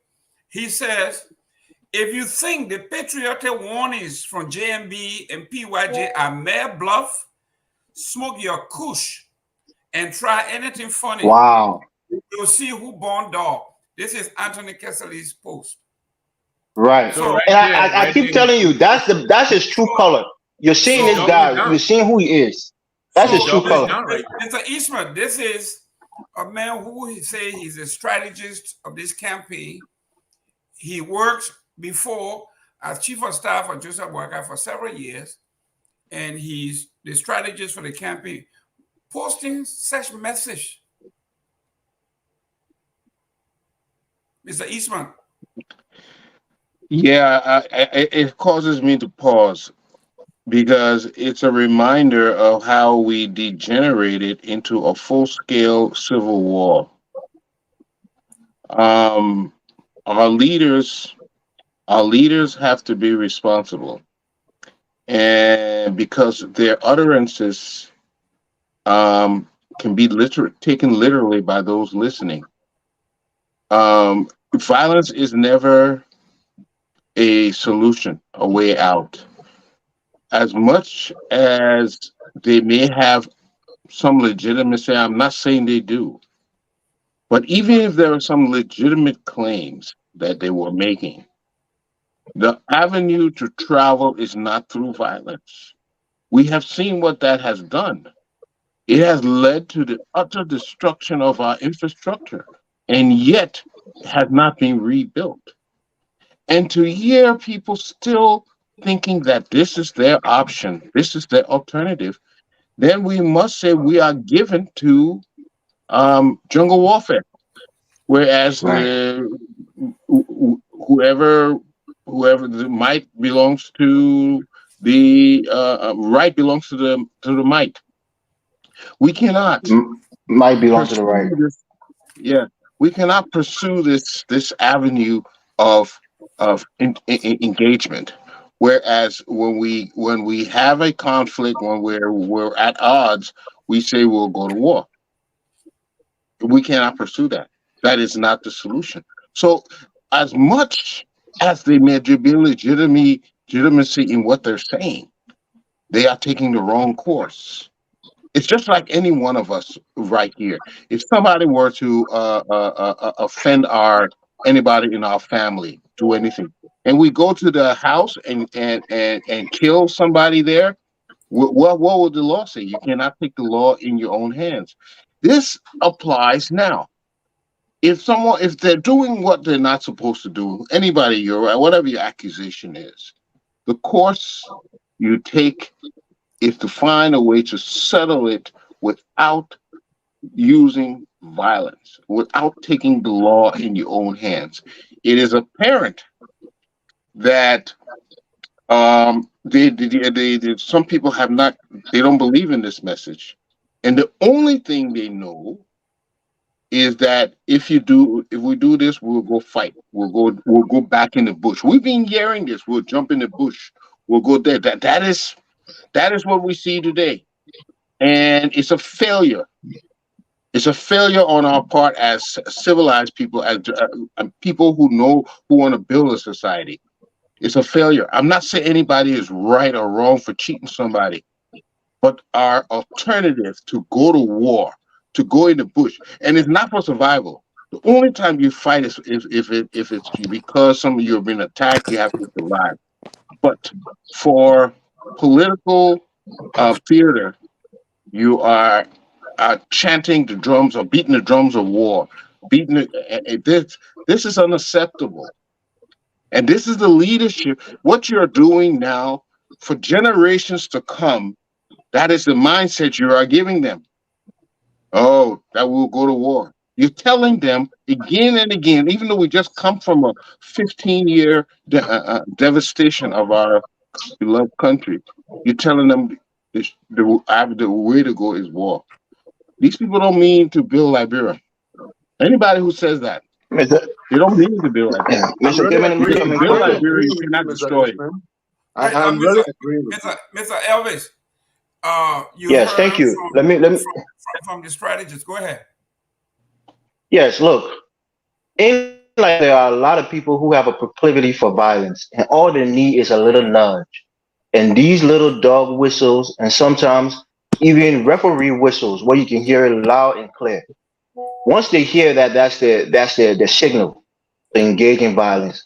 And I'm actually incensed that Mr. Kessley would liken Prince Johnson to a patriot, a man who killed innocent people in the street. If you say he went after those, fine. We understand that, but he killed a lot of innocent people. And second of all, patriots don't advocate for civil war, where citizens, brothers and sisters will kill themselves in their own country. That's not what patriots do. They defend their countries from outsiders, and they defend the liberties of the fellow men. That's what patriots do. They don't fight civil wars. But let me say this, Mr. Gabe. Yes, Mr. Gayman. People like Anthony Kessley are people who we respect. Our elders would tell us these are some of our leaders from during the days, even before some of us were born. These were the intellectuals, people who were saying, who were smart people and was making smart, arguments against, totalitarianism, dictatorship. But now turn into exact. They say when you live long enough, to see your heroes, you won't like them. So they say never meet your heroes, and these are some of our heroes, and they're spewing out the rhetoric that they fought against. Imagine that. Look, Joseph Boyka, Mo Ali. Like I said on Tough Talking Thursday this week, my tabata was that you see a lot of effeminate males making grandiose statements of war, as if to say they will fight the war when the war comes. You have Darius Dillon that look like I don't want to insult somebody, but like the wind can blow him away. This is the man that's standing to pump his chest and making incendiary rhetoric like he able to fight war.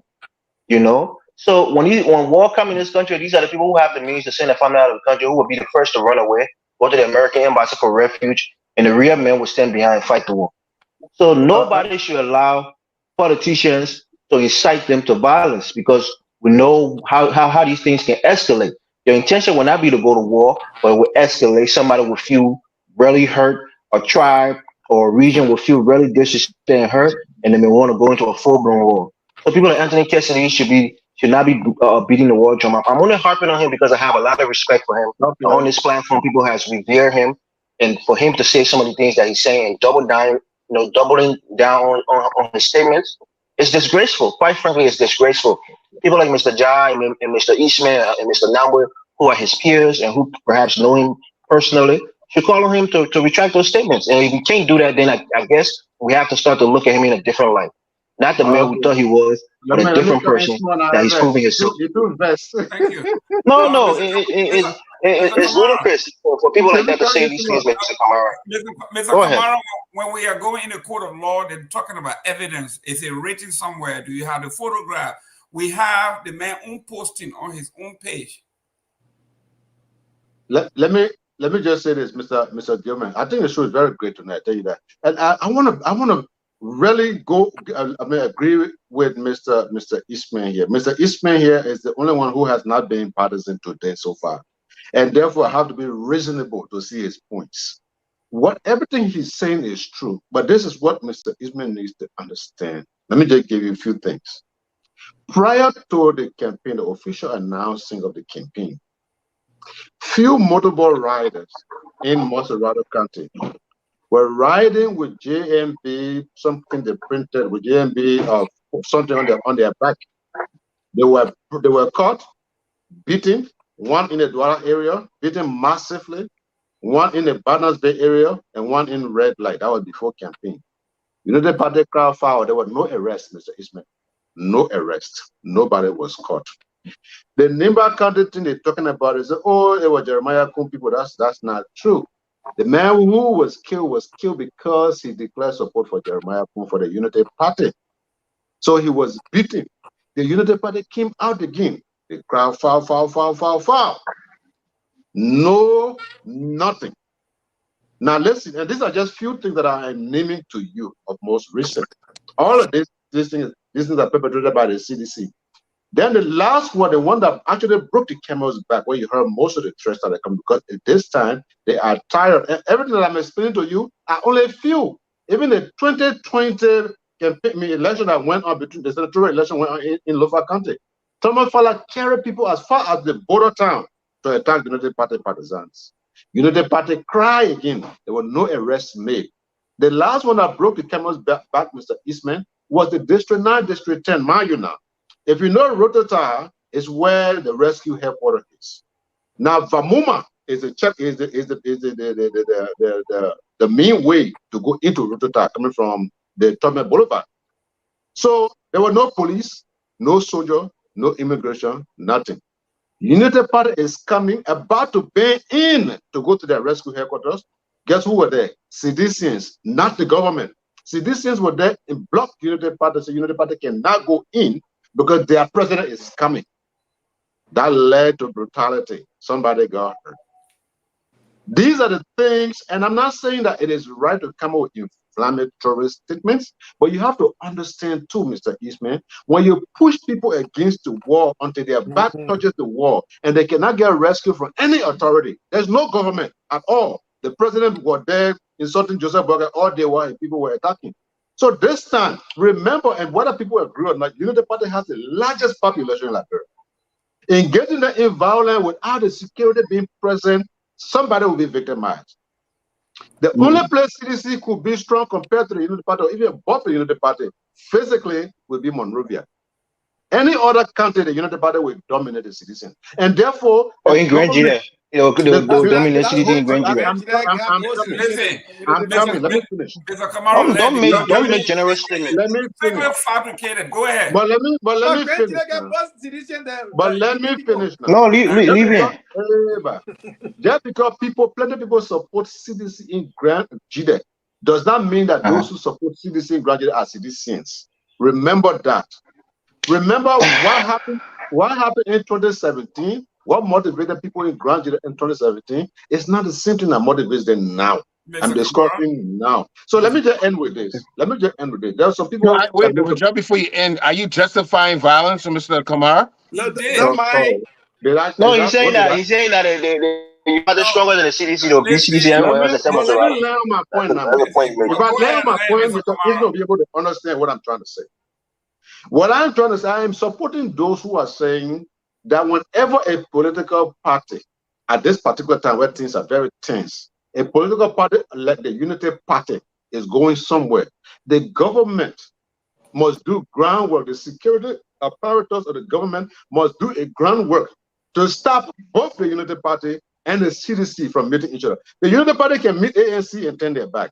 The Unity Party can meet Gwanglo Group and turn their back. When the Unity Party sees CDC, it's a different ballgame. So you already know CDC that. demonstrated that on the You on already the rally for the United let Party me in let me Monrovia. talk. CDC demonstrated You restraint. They never went out. already know that these two people are arch rivals. As a government, what do?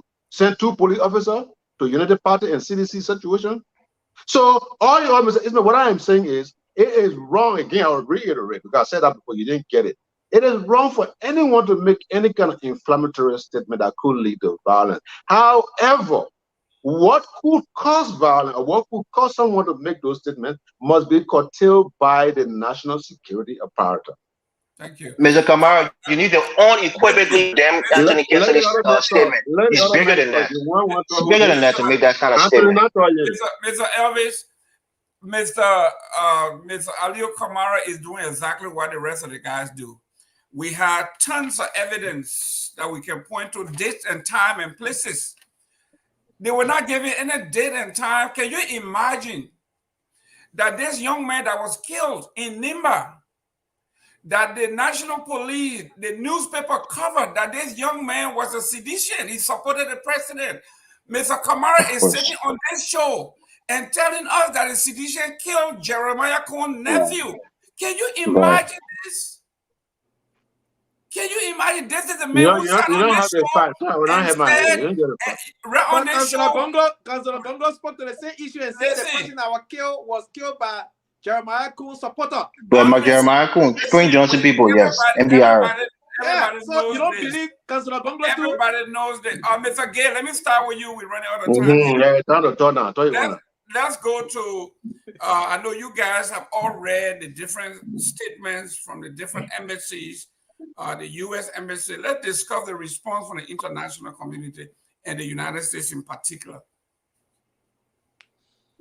Well, let me say this, Mr. Gaiman.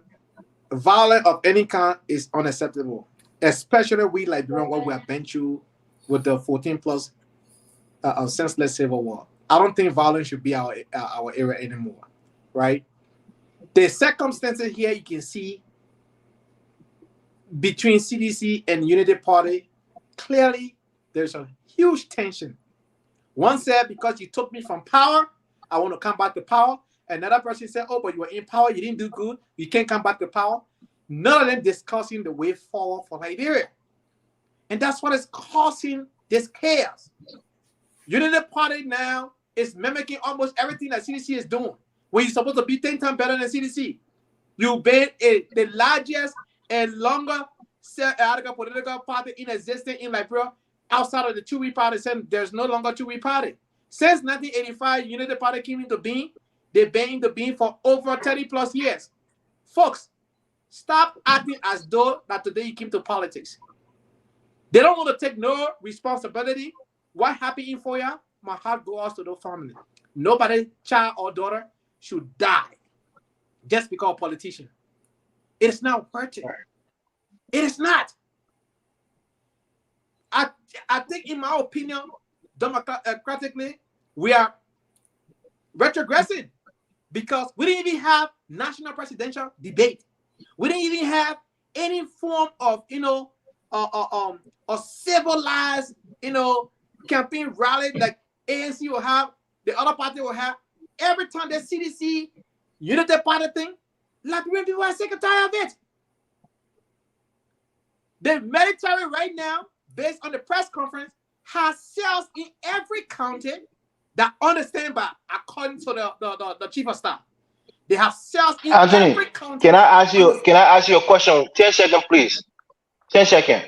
Remember on the show a while ago on the Sierra Leone election, you said that Malabio was right for suspending the election in the national interest. Do you think it will be right if President we are suspend the campaigning in the national interest right now with all the high tension that's going on? Please answer No, that. it's not the same circumstances.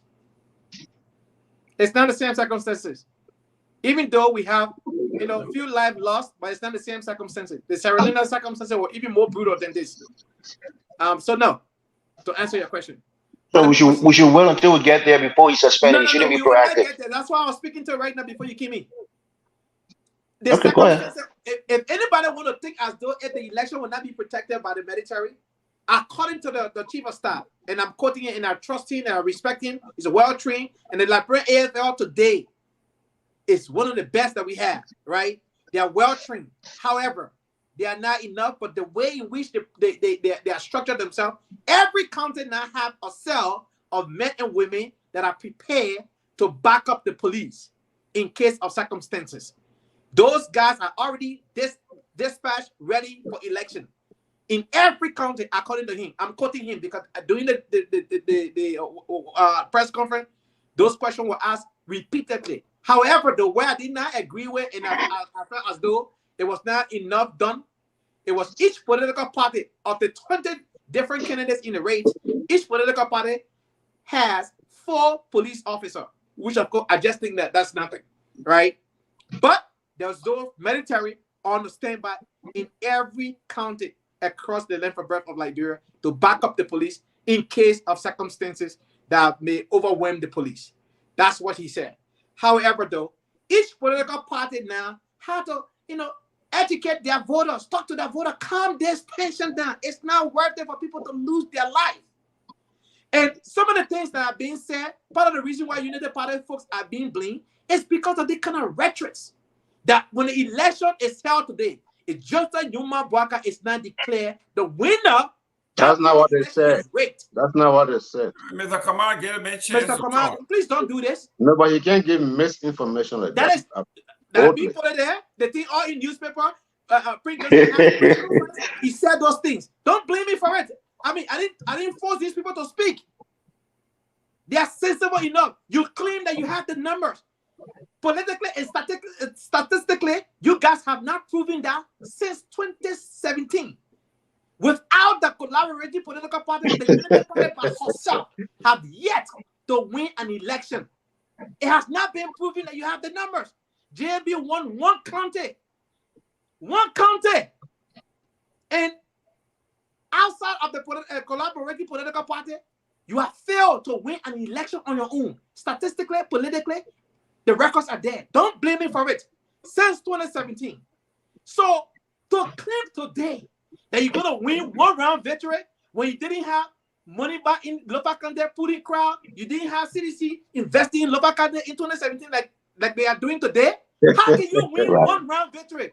Just like Numa Bwaka, when you did not have that kind of contention in 2017, has 78% of the vote. I'm not disputing the fact that Joseph Numa Bwaka cannot win Lopakande as it stands today, but he will not win by 78% of the vote. He will win by 50 plus or 52, 55, the most 58. Because if you put in, let's all not act like we don't know math yet. Take, for example, Maniba will get good chunk of the vote. Whether you like it or not, he will get good chunk of the vote. CDC will get at least 10 to 15% in Lopakande.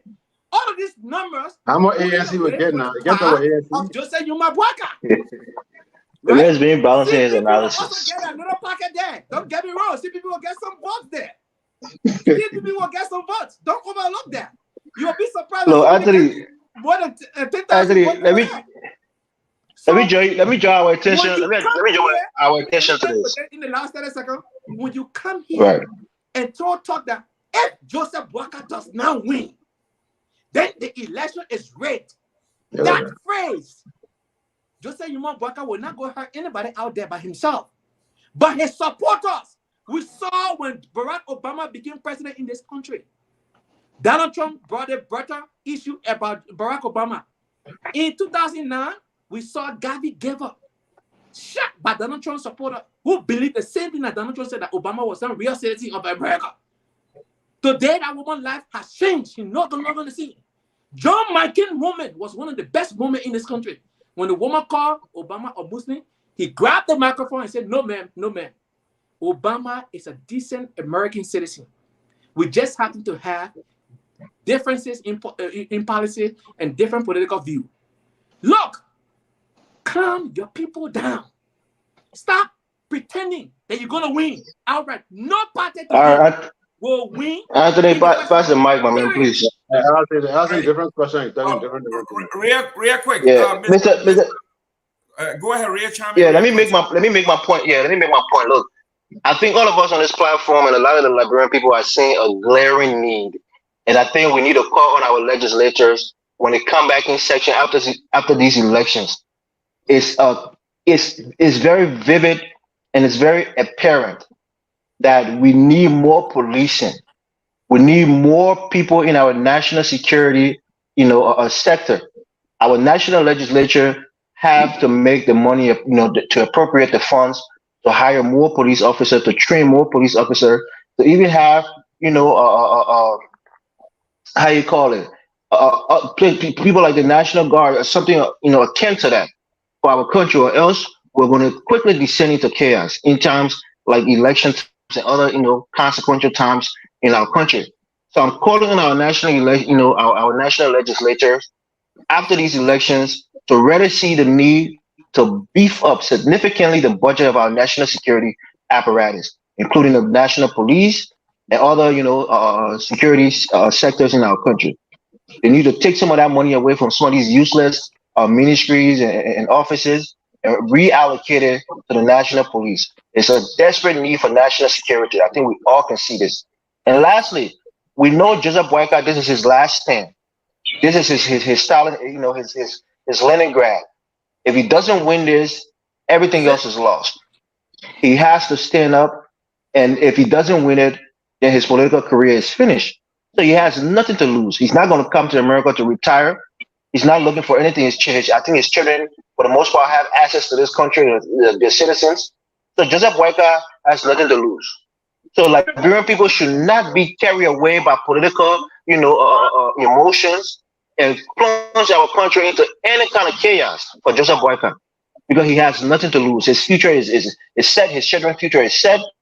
And those young Liberians who are still trying to grapple with the hardship in our country, a lot of people who lost many years of their life during the Civil War, we're going to have a repeat of that if we allow Joseph Boyka to plunge our country into another Civil War. Thank you. Ladies and gentlemen, ladies and gentlemen, thank you very much for tuning in.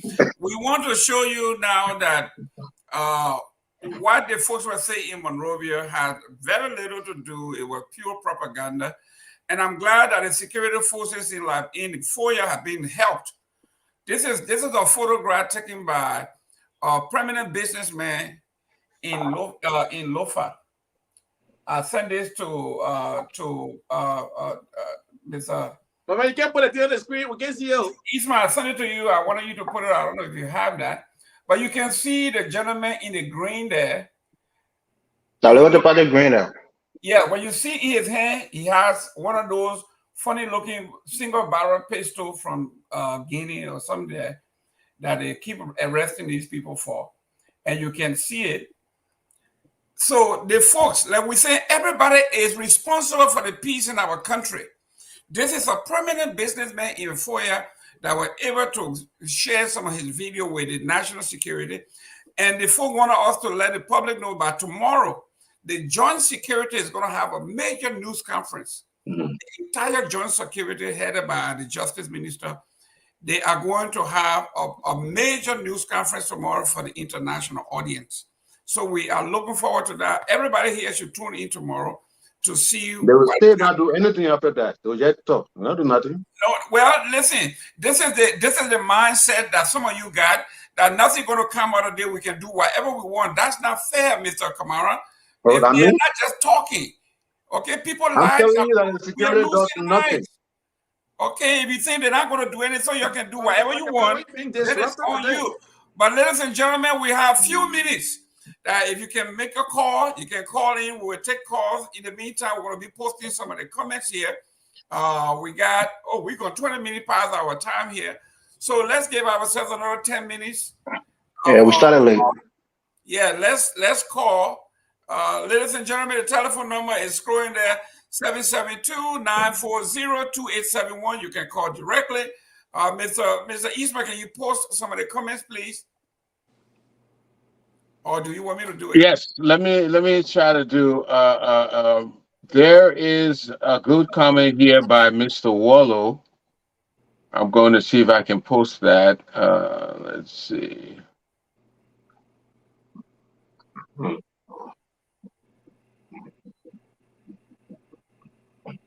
Okay, it says there that I hope this show, FOL, ends by reminding the people, right? And by reminding Liberians and its panelists that Liberia has held 2 successive presidential elections without violent outcomes. And that it's important to keep that positive record going.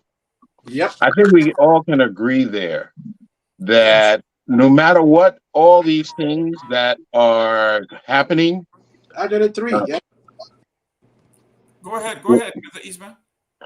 Regardless of all this that is going on, it is important we keep this trend going, that we will be violent free as we progress. Well, Okay. Mr. Eastman, before you keep that there, because we will be we should take the lead here while we are here, and I know you have said it. I think everybody would like to chime in on this because it is very important. We can't wait for management. We can't wait for the president of the United States. We can't wait for the president of Liberia. We are the people. And it is incumbent upon us to take the responsibility to remind ourselves and our followers and our relatives that we have had successive elections and we have never had any issue of this magnitude.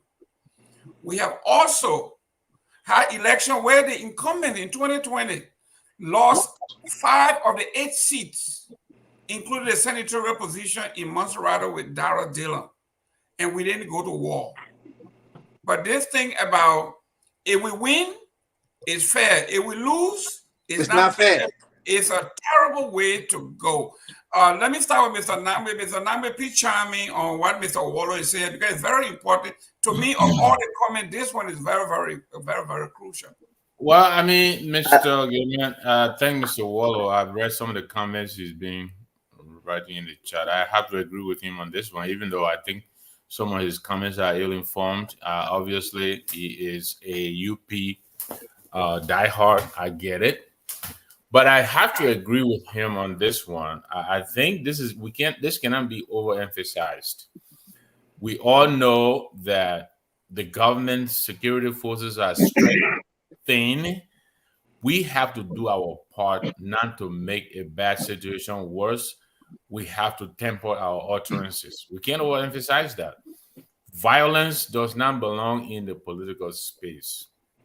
From the CDC to the UP to the CPP to all of us, we have to be responsible. When the former vice president stands on TV and says, if they rig the elections, that will be the end of the country. That is reckless, irresponsible, and I think it's dangerous. It is dangerous. I don't care how many times he disavows that. I mean, he said it. Nobody put a gun to his head when he said it. So we have to be very careful, with our utterances, because good things or bad things can happen depending on how we conduct ourselves. We have to be careful. It is always going to be the little person who is going to bear the brunt of our utterances. And this is why Councillor Bromskin came out, Charlene Bromskin, and issued a very brief statement, but very reassuring and very powerful. We don't need all this grandstanding. If the UP and the CP people feel they need sympathy, let them find something else to do. Don't call our people out to violence when you know you will not be anywhere near the action. You're putting the poor people out to be slaughtered for nothing. So I agree with Mr. Waller here. I think this has to be overemphasized. All of us, we should tell our principals to behave. Thank you. Mr. Gilman. I don't know. Mr. Gil- Yeah, I don't know if you Go have ahead. Koshke number to call him. For him to call in the show. He's the former police director, CID director. If you want to Yeah, you can have him call. Let I'm me send gonna. him Mr. Koshke, please. Okay, the Yes. number to Yeah, even call though in. go ahead, Mr. Yes, the number to call in is scrolling across the screen right now. It is 772. It's about to come over. Gilman, do you hear me? Gilman, is he frozen? Oh, he said he sees it. He said he 772 sees it. 940 No, he said he sees it.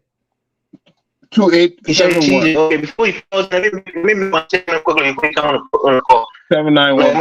Mr. Lewis said I would. You guys hearing me? You guys getting me? Yeah, we hear you. Go ahead. Okay, But you're breaking up, Mr. I agree. You're breaking up badly. You might want to go in and come in. Okay. Yeah, maybe I'll go and I'll come in. Okay, yes. Who's the next person? Yes, each one of us were commenting. Kamara. Yes, sir. Yes, sir. Let me just double down on something here. The Unity Party standard bearer, the statement he made the last time, the Unity Party stand with that statement and we support that statement 100%. The statement, cliche, that one woman can burn Christian child, it is a fact. We will retain and maintain that phrase, that one woman cannot burn Christian child. The idea that someone, because they have police and military, will use their thugs to get in the streets of Monrovia and intimidate us. Look, they did it to Patrick, to Sulu. They walked at the University of Liberia campus, brutalized students. All of those things with impunity. You had a sitting representative walk at the University of Liberia, brutalize students, nothing happened. Let me just say this. If you know that you're not going to rig an election, then you don't have to worry about what Joseph Boakai said. If you believe that you are going to rig it, then you should worry about what he said.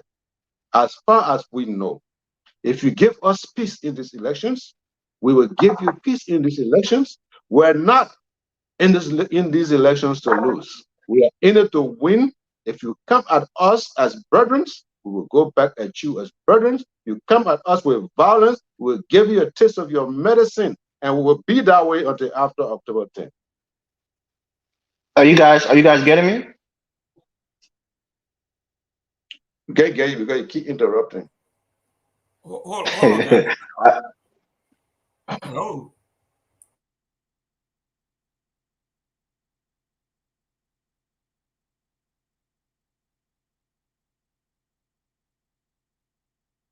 But what's going on?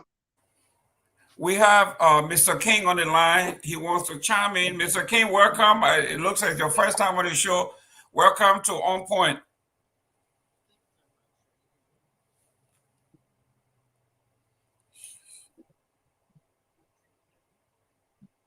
We can't hear you. We're not getting him.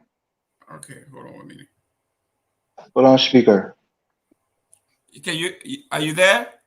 Yes, I'm sorry. Okay, there you go. Hear you loud and clear. Okay, go ahead. You can hear him now.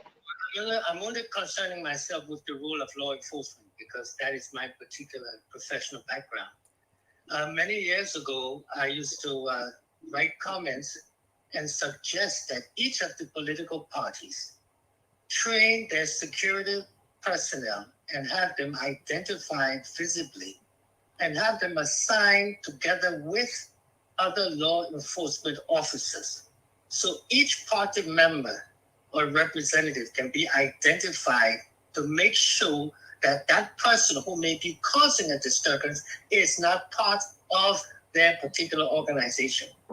The other aspect I want to mention is that when people make utterances, no matter which political party they are in, they must be honest enough to chime in and either preview a speech before it is being made by officials of the different parties, because words are very important. Words can carry and create chaos. Now, for example, you mentioned, and I'm only repeating what you've mentioned, I'm in law enforcement. I don't have any political connection at all. I understand that you must let people know that they vote in private. No one, and anyone who compels them to force them to tell them who they're voting for, that's a violation of the Constitution of Liberia, because you vote in secrecy. And no one has the right to demand of anyone who they should vote for. Finally, when you all hear political parties members speak, you have to mind the words. When you say there will be the end of Liberia, those words are interpreted by people with limited intelligence. So they don't have the basic understanding of what it is that they're doing. Some of them. So you have to understand, you can't make those statements. You have to qualify it. And making a statement and then coming up 3 days, 4 days later and trying to correct it, it defeats the purpose. In law enforcement, people who say things have to be held responsible and accountable for what they say. You can't say something just to the masses and then expect them to understand it. So that's all my input with regards to law enforcement. And you all, from time to time, I've been watching you all, but maybe in all the different programs that you all have and others have, they should call upon people who are professionals in law enforcement and ask their advice on certain things before they go forward. And I'm always available. I've spoken to many people from all walks of life. So I want you all to keep that in mind. I'm available if you all need information and comments from an objective perspective. That's me. And those of you who may not know me, the Freetown man say, whose place should they come out? Because if they don't tell you whose place they come out, you may be thief man. So I want you to check behind me. Find out from people who know me. Ask them about me and my professional background. That's what I want you to do. Then you can go forward and ask me more questions. I'm concerned about the general safety of everyone in Liberia. And God bless Liberia. God bless the people of our country. Thank you. Thank you for calling. Thank you, Mr. King. We will bring you on our security expert maybe next Sunday, just before the election, so we can pick your brain a little bit. I'll send you my telephone number. Let's do it. Thank you very much. It's my pleasure, sir. Thank you. Hello, where are you calling from? Yeah, hello? Yes? Your name and where you calling from? Yeah, Stephen Amway, calling from North Dakota. Go ahead. Yeah, honestly, I want to thank you all for the show, and our primary objective to this election should be peace. I think when we are discussing the issue too, we should retrospect, not justify per se, but we should retrospect what is promulgating all this stuff. You can recall, you guys can recall the issue, maybe you guys take it lightly, although God took Joseph Yimambweka photo and attached it to the casket. It was complete provocation. It was complete provocation, but I didn't see any of you guys who were You have to say anything. corrected, making statement to that effect. How can you take a living person photo and put it attached it? It's not the first time. I can remember CDC did that to the president. Ellen was the president, took a casket all over. The issue here we should be addressed. No one know what actually transpired in Ofa. Law enforcement come up with an investigation before we start making conclusive statement. CDC and United Party are the two biggest political parties. You always see these things. They happen always in any country. People make statements. I agree you should be held responsible for your statement. But CDC have been very aggressive likewise. And sometimes United Party. I think most of the things United Party do is reaction.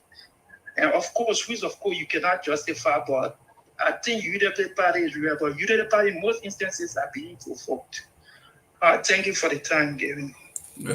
I think the caller defeated his own purpose here when he said he did it during the Ellen time. During the Ellen time, the Ellen get up and go kill people or all of that. That never happened. So Sticks and stones. Yeah, Sticks so and stones will break my bone. Words will never hurt me. That alone is a fallacy. Someone provoked you. Someone took cascade in July or something, or in August, and in October you kill somebody, and you say because somebody took cascade. That's the fallacy. It doesn't work. Hold on 1 minute. Your name and where you calling from?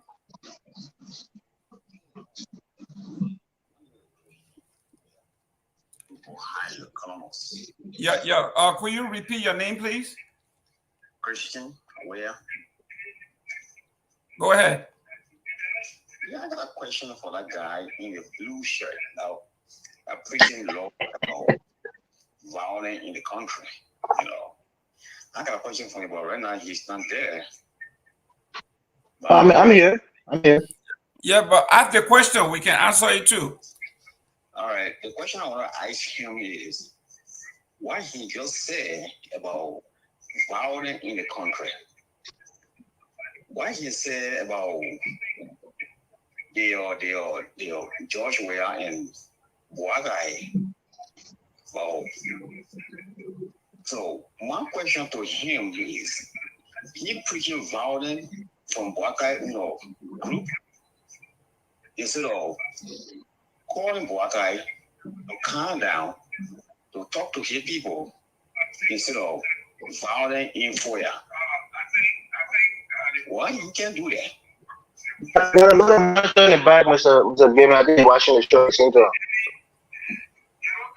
Yes, thank you very much. We'll take a shot at it. Okay, what he's basically saying is what Mr. Kamara just did, which is he said we would double down on what we said and all of that. It reminds me of maybe he went in the back and read from their talking point that we are not here to surrender our thoughts. We got to be, we have to be in unison. And by threatening here, by saying all of these things, my friend, Liberia is greater. Liberia is bigger than everybody else. So Joseph Boakai, we can tell at this point that some of them believe at this stage, this is it for Unity Party. When Joseph Boakai leaves the scene, Unity Party will be dead. There is nobody in the Unity Party that has the name recognition, that has the face, the popularity to continue this party. So for most of these folks, they see this as Costa, the last stand. This is it, a do or die from their utterances. Guys, we've been here a while. Let's go through and do our closing statement here. I know today is Sunday. People got to go to work. Let's start with you, Mr. Kamara. Great show. Yes, sir. I just enjoyed the show today, to be honest with you. A Loma Madingo man named Edward B. N. Kesely founded the Unity Party. He died. Unity Party did not die. In 1997, Unity Party showed face. It became the second largest political party behind the NPP at the time. Then Ellen Johnson disappeared. Unity Party stayed stood. 2005, Unity Party came back big, took over. 2011, Unity Party came back, took over. 2017, Ellen stood aside. There's no Ellen. The Unity Party has become bigger than ever before. And you tell people Joseph Boakai is the only one. Even the founding father of the Unity Party died. The Unity Party continued to grow. that you're talking about just Joseph Boakai. But let me just say this again to our audience. We are not here beating war drum. We are not here supporting violence. Joseph Boakai has never implied violence in any of his speeches. We expect that the ANC, who is a partner of the CDC, to use this as a weapon, political weapon, but that's on them. Because you see, when you're running with someone who is 1,000 feet away from you, and you keep calling their name, they're not paying you no mind. That's how we see the ANC people. Okay? So, but the problem is, we know what Joseph Boakai said. The Liberian people know what Joseph Boakai said. This is why they continue to come out to support Joseph Boakai. Joseph Boakai never implied, as far as the people of Liberia is concerned, I'm not talking about ANC. As far as the people of Liberia is concerned, what Joseph Boakai was saying is that George Weah cannot handle the country. If we should stay there, it will be the end of the country. If that means to the ANC that Joseph Boakai said you're going to bring bazooka, that's for them to interpret. What we will also say here, again, and this is particular to Mr. Eastman because he's been salient. Mr. Eastman, we are worried. I have a child in Liberia who is in her 20s. I'm worried. You think I'm not worried? Whatever can happen, whatever happened to the little Waterspoon girl could happen to my daughter. We are concerned. But for how long will you be running away from your fellow man and not stand up to them? Since CDC took over, it's been violent upon violent. 3 missing boys, bunch of girls ripped and killed, auditors killed. When you talk to the president said either go buy your own CCTV or the 2 people who are making love in the car that had to jelly down there and die. These kinds of stuff, you want other people to just sit down and allow one group of men, even though you are men too, and allow one group of men to continue to beat and kill you people just because you are afraid of violence. Even you who are Christians, it is said in the Bible, at some point Jesus talked about force. Sometimes you must stand up as a man.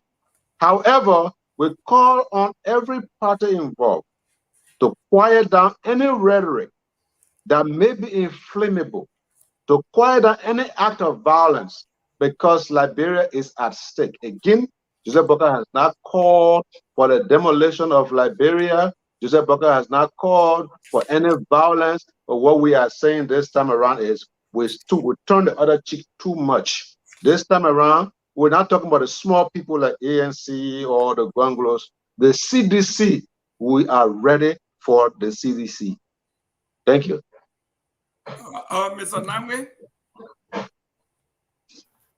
Yeah, thank you, Mr. Gamer, and thank you to my fellow panelists, also to our audience. I'm glad that Mr. Kamara is ending his closing with a call on our politicians to temper their rhetorics. I am disappointed that he's disappointed that we are condemning their reckless utterances. The former ambassador and his court of officers, I think they've been very irresponsible during this campaign period. I think they have a grave responsibility to temper their utterances, because the way they talk, the way they act, influence our people who follow them. And unfortunately, it is those people, most of whom find themselves in the morgue or in the graveyard. Not them, not Dillon, not Kamara, not Mo Ali, not Joseph Boakai. No, those people continue to walk the earth. It is our people who are being used as cannon fodder, and they continue to perish. And we think this act of putting our people out to die for causes that these people are using to propel themselves to the executive mansion, we think is reckless. And we'll continue to call on them to knock it off.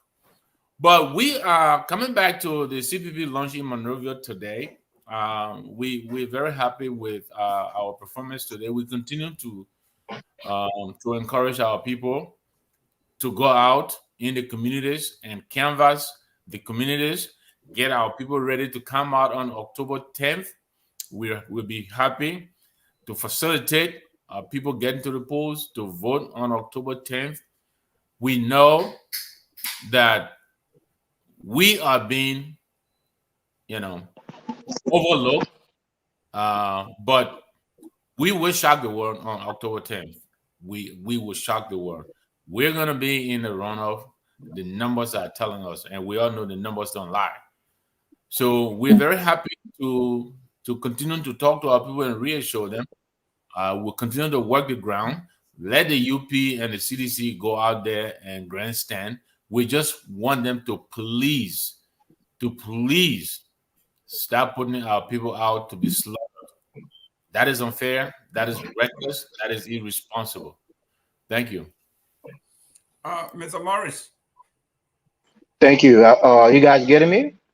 Yes. Okay, excellent. Yes, quickly, I just want to say this. I'm not calling for violence. I think the last caller, misunderstood what I was saying. These elections, the government is in a, between a rock and a hard place. If the supporters of this government reacted to the violence from the United Party, they will use that to delegitimize this government, even if they win these elections. They will say the election wasn't free and fair. The government intimidated people. And in this whole thing, you haven't heard President we have spilled any kind of violent rhetoric. It's only been coming from the peaceful old man. Even Alexander Cummings, his character is not that of a violent person. There's a black guy for his whole life. We never knew him to be a violent man. So the fact that this is coming out now is telling you just how desperate the United Partisans are for this man to be president. It's not by force. Look at Al Gore. Al Gore was a vice president who was very popular, was definitely going to become president of this country had it not been for Jeb Bush, prematurely, announcing his brother as the winner in Florida. But Al Gore didn't go to the streets. He went to the Supreme Court. He went, the Democratic Party went through the democratic system and the legal system in this country. So Joseph Boyka is a man who has served his country for many years. He don't want his legacy to end in violence. He don't want his legacy to end that way. And I would speak on behalf of the management of this platform. I know Mr. Ja, Mr. Sia, and those who are in the managerial position on this platform.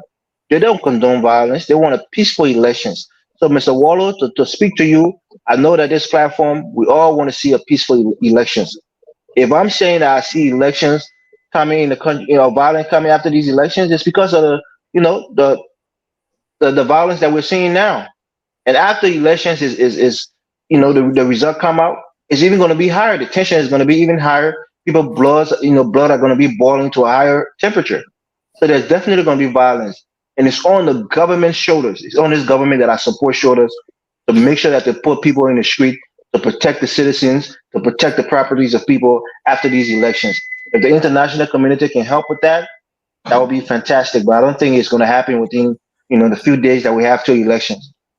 If these elections turn out to be violent, President Weah will also be blamed because he didn't provide enough security, to protect the elections.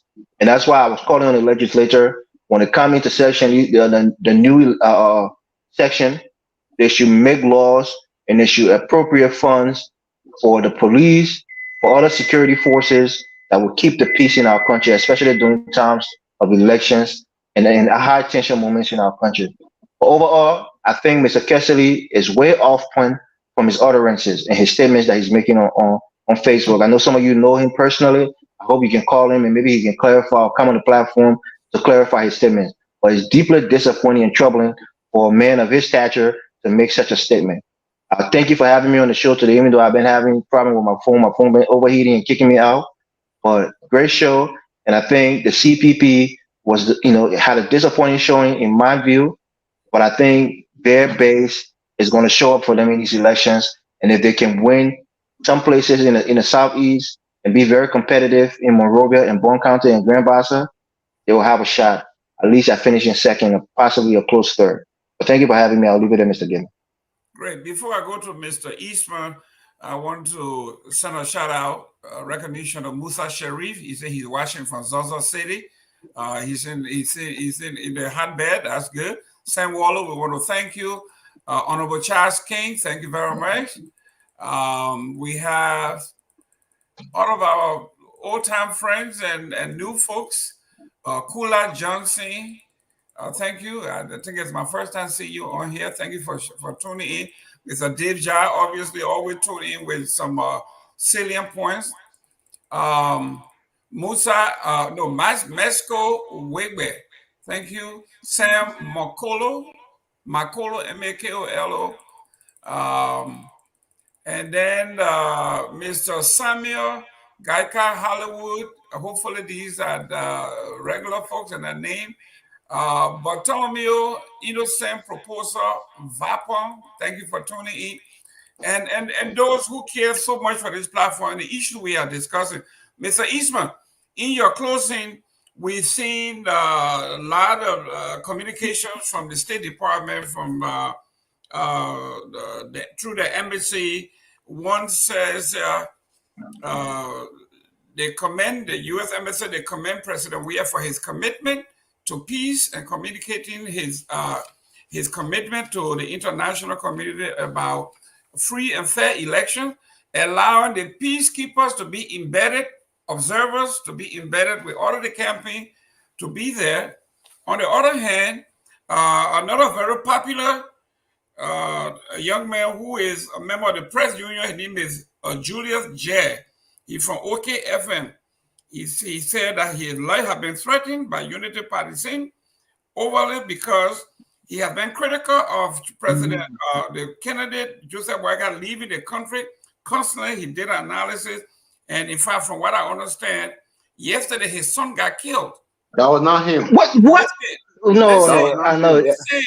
Listen. That was Clarence Jackson. Listen, we are hearing that these things, we are not saying it is he, but we heard that Jackson's son got killed. What we are saying, all of these are culminating from the rhetorics. Okay? Mr. Judge here says the Unity Partisans are after him because they say he made a critical analysis right here. He made a critical analysis about foreign money in our campaign. And he quoted the articles and the concern. And I'm glad everybody's still on now. I'm very glad about that. Go ahead, Mr. Eastman. Wow. Yeah, it was a good show. Many things have been said. And the Liberians are at a point now that they have to make up their minds what they're going to do. And I know Liberians, I know we hearing a whole lot. How do we sift through all the noise? How do we discern who is telling the truth, who is being sincere, what is the best option for us? We have some people right now who cheering on the UP party who are seditious, who gave us this administration, and now today they're selling us UP and Waka. This is the nature of things. They have one time there was the last CDC was the best thing. I'm saying people. CDC was the best thing, and today. So how do we discern? How do we figure out what is wrong? I want to give you an example that shows how we can tell what is going on. One time there was one of the wisest men that ever lived this earth was called Solomon, and there was a dispute for a baby. Two women claimed the baby was theirs. And so Solomon had to decide which one of these mothers was lying, and which one of these mothers was the true mother of this baby. So Solomon, in his wisdom, he said, well, this is what we'll do. We'll cut the baby in half and give each of you half and go. And of course, the real mother, hearing those words, she cringed. She said, no, for that reason, let this woman have the baby. Do not cut the baby in half, because I'd rather she have it than to have my baby cut in half. Immediately, Solomon knew. Gentlemen, my food burning, I gotta go. Excuse me. I knew Solomon knew that was the real mother. When we hear people talking about war and dividing Liberia, those are not the people who you want to rule Liberia. Because nobody who loves Liberia will be talking about fighting in Liberia, dividing Liberia, causing us to go to war. That should be a sign to you.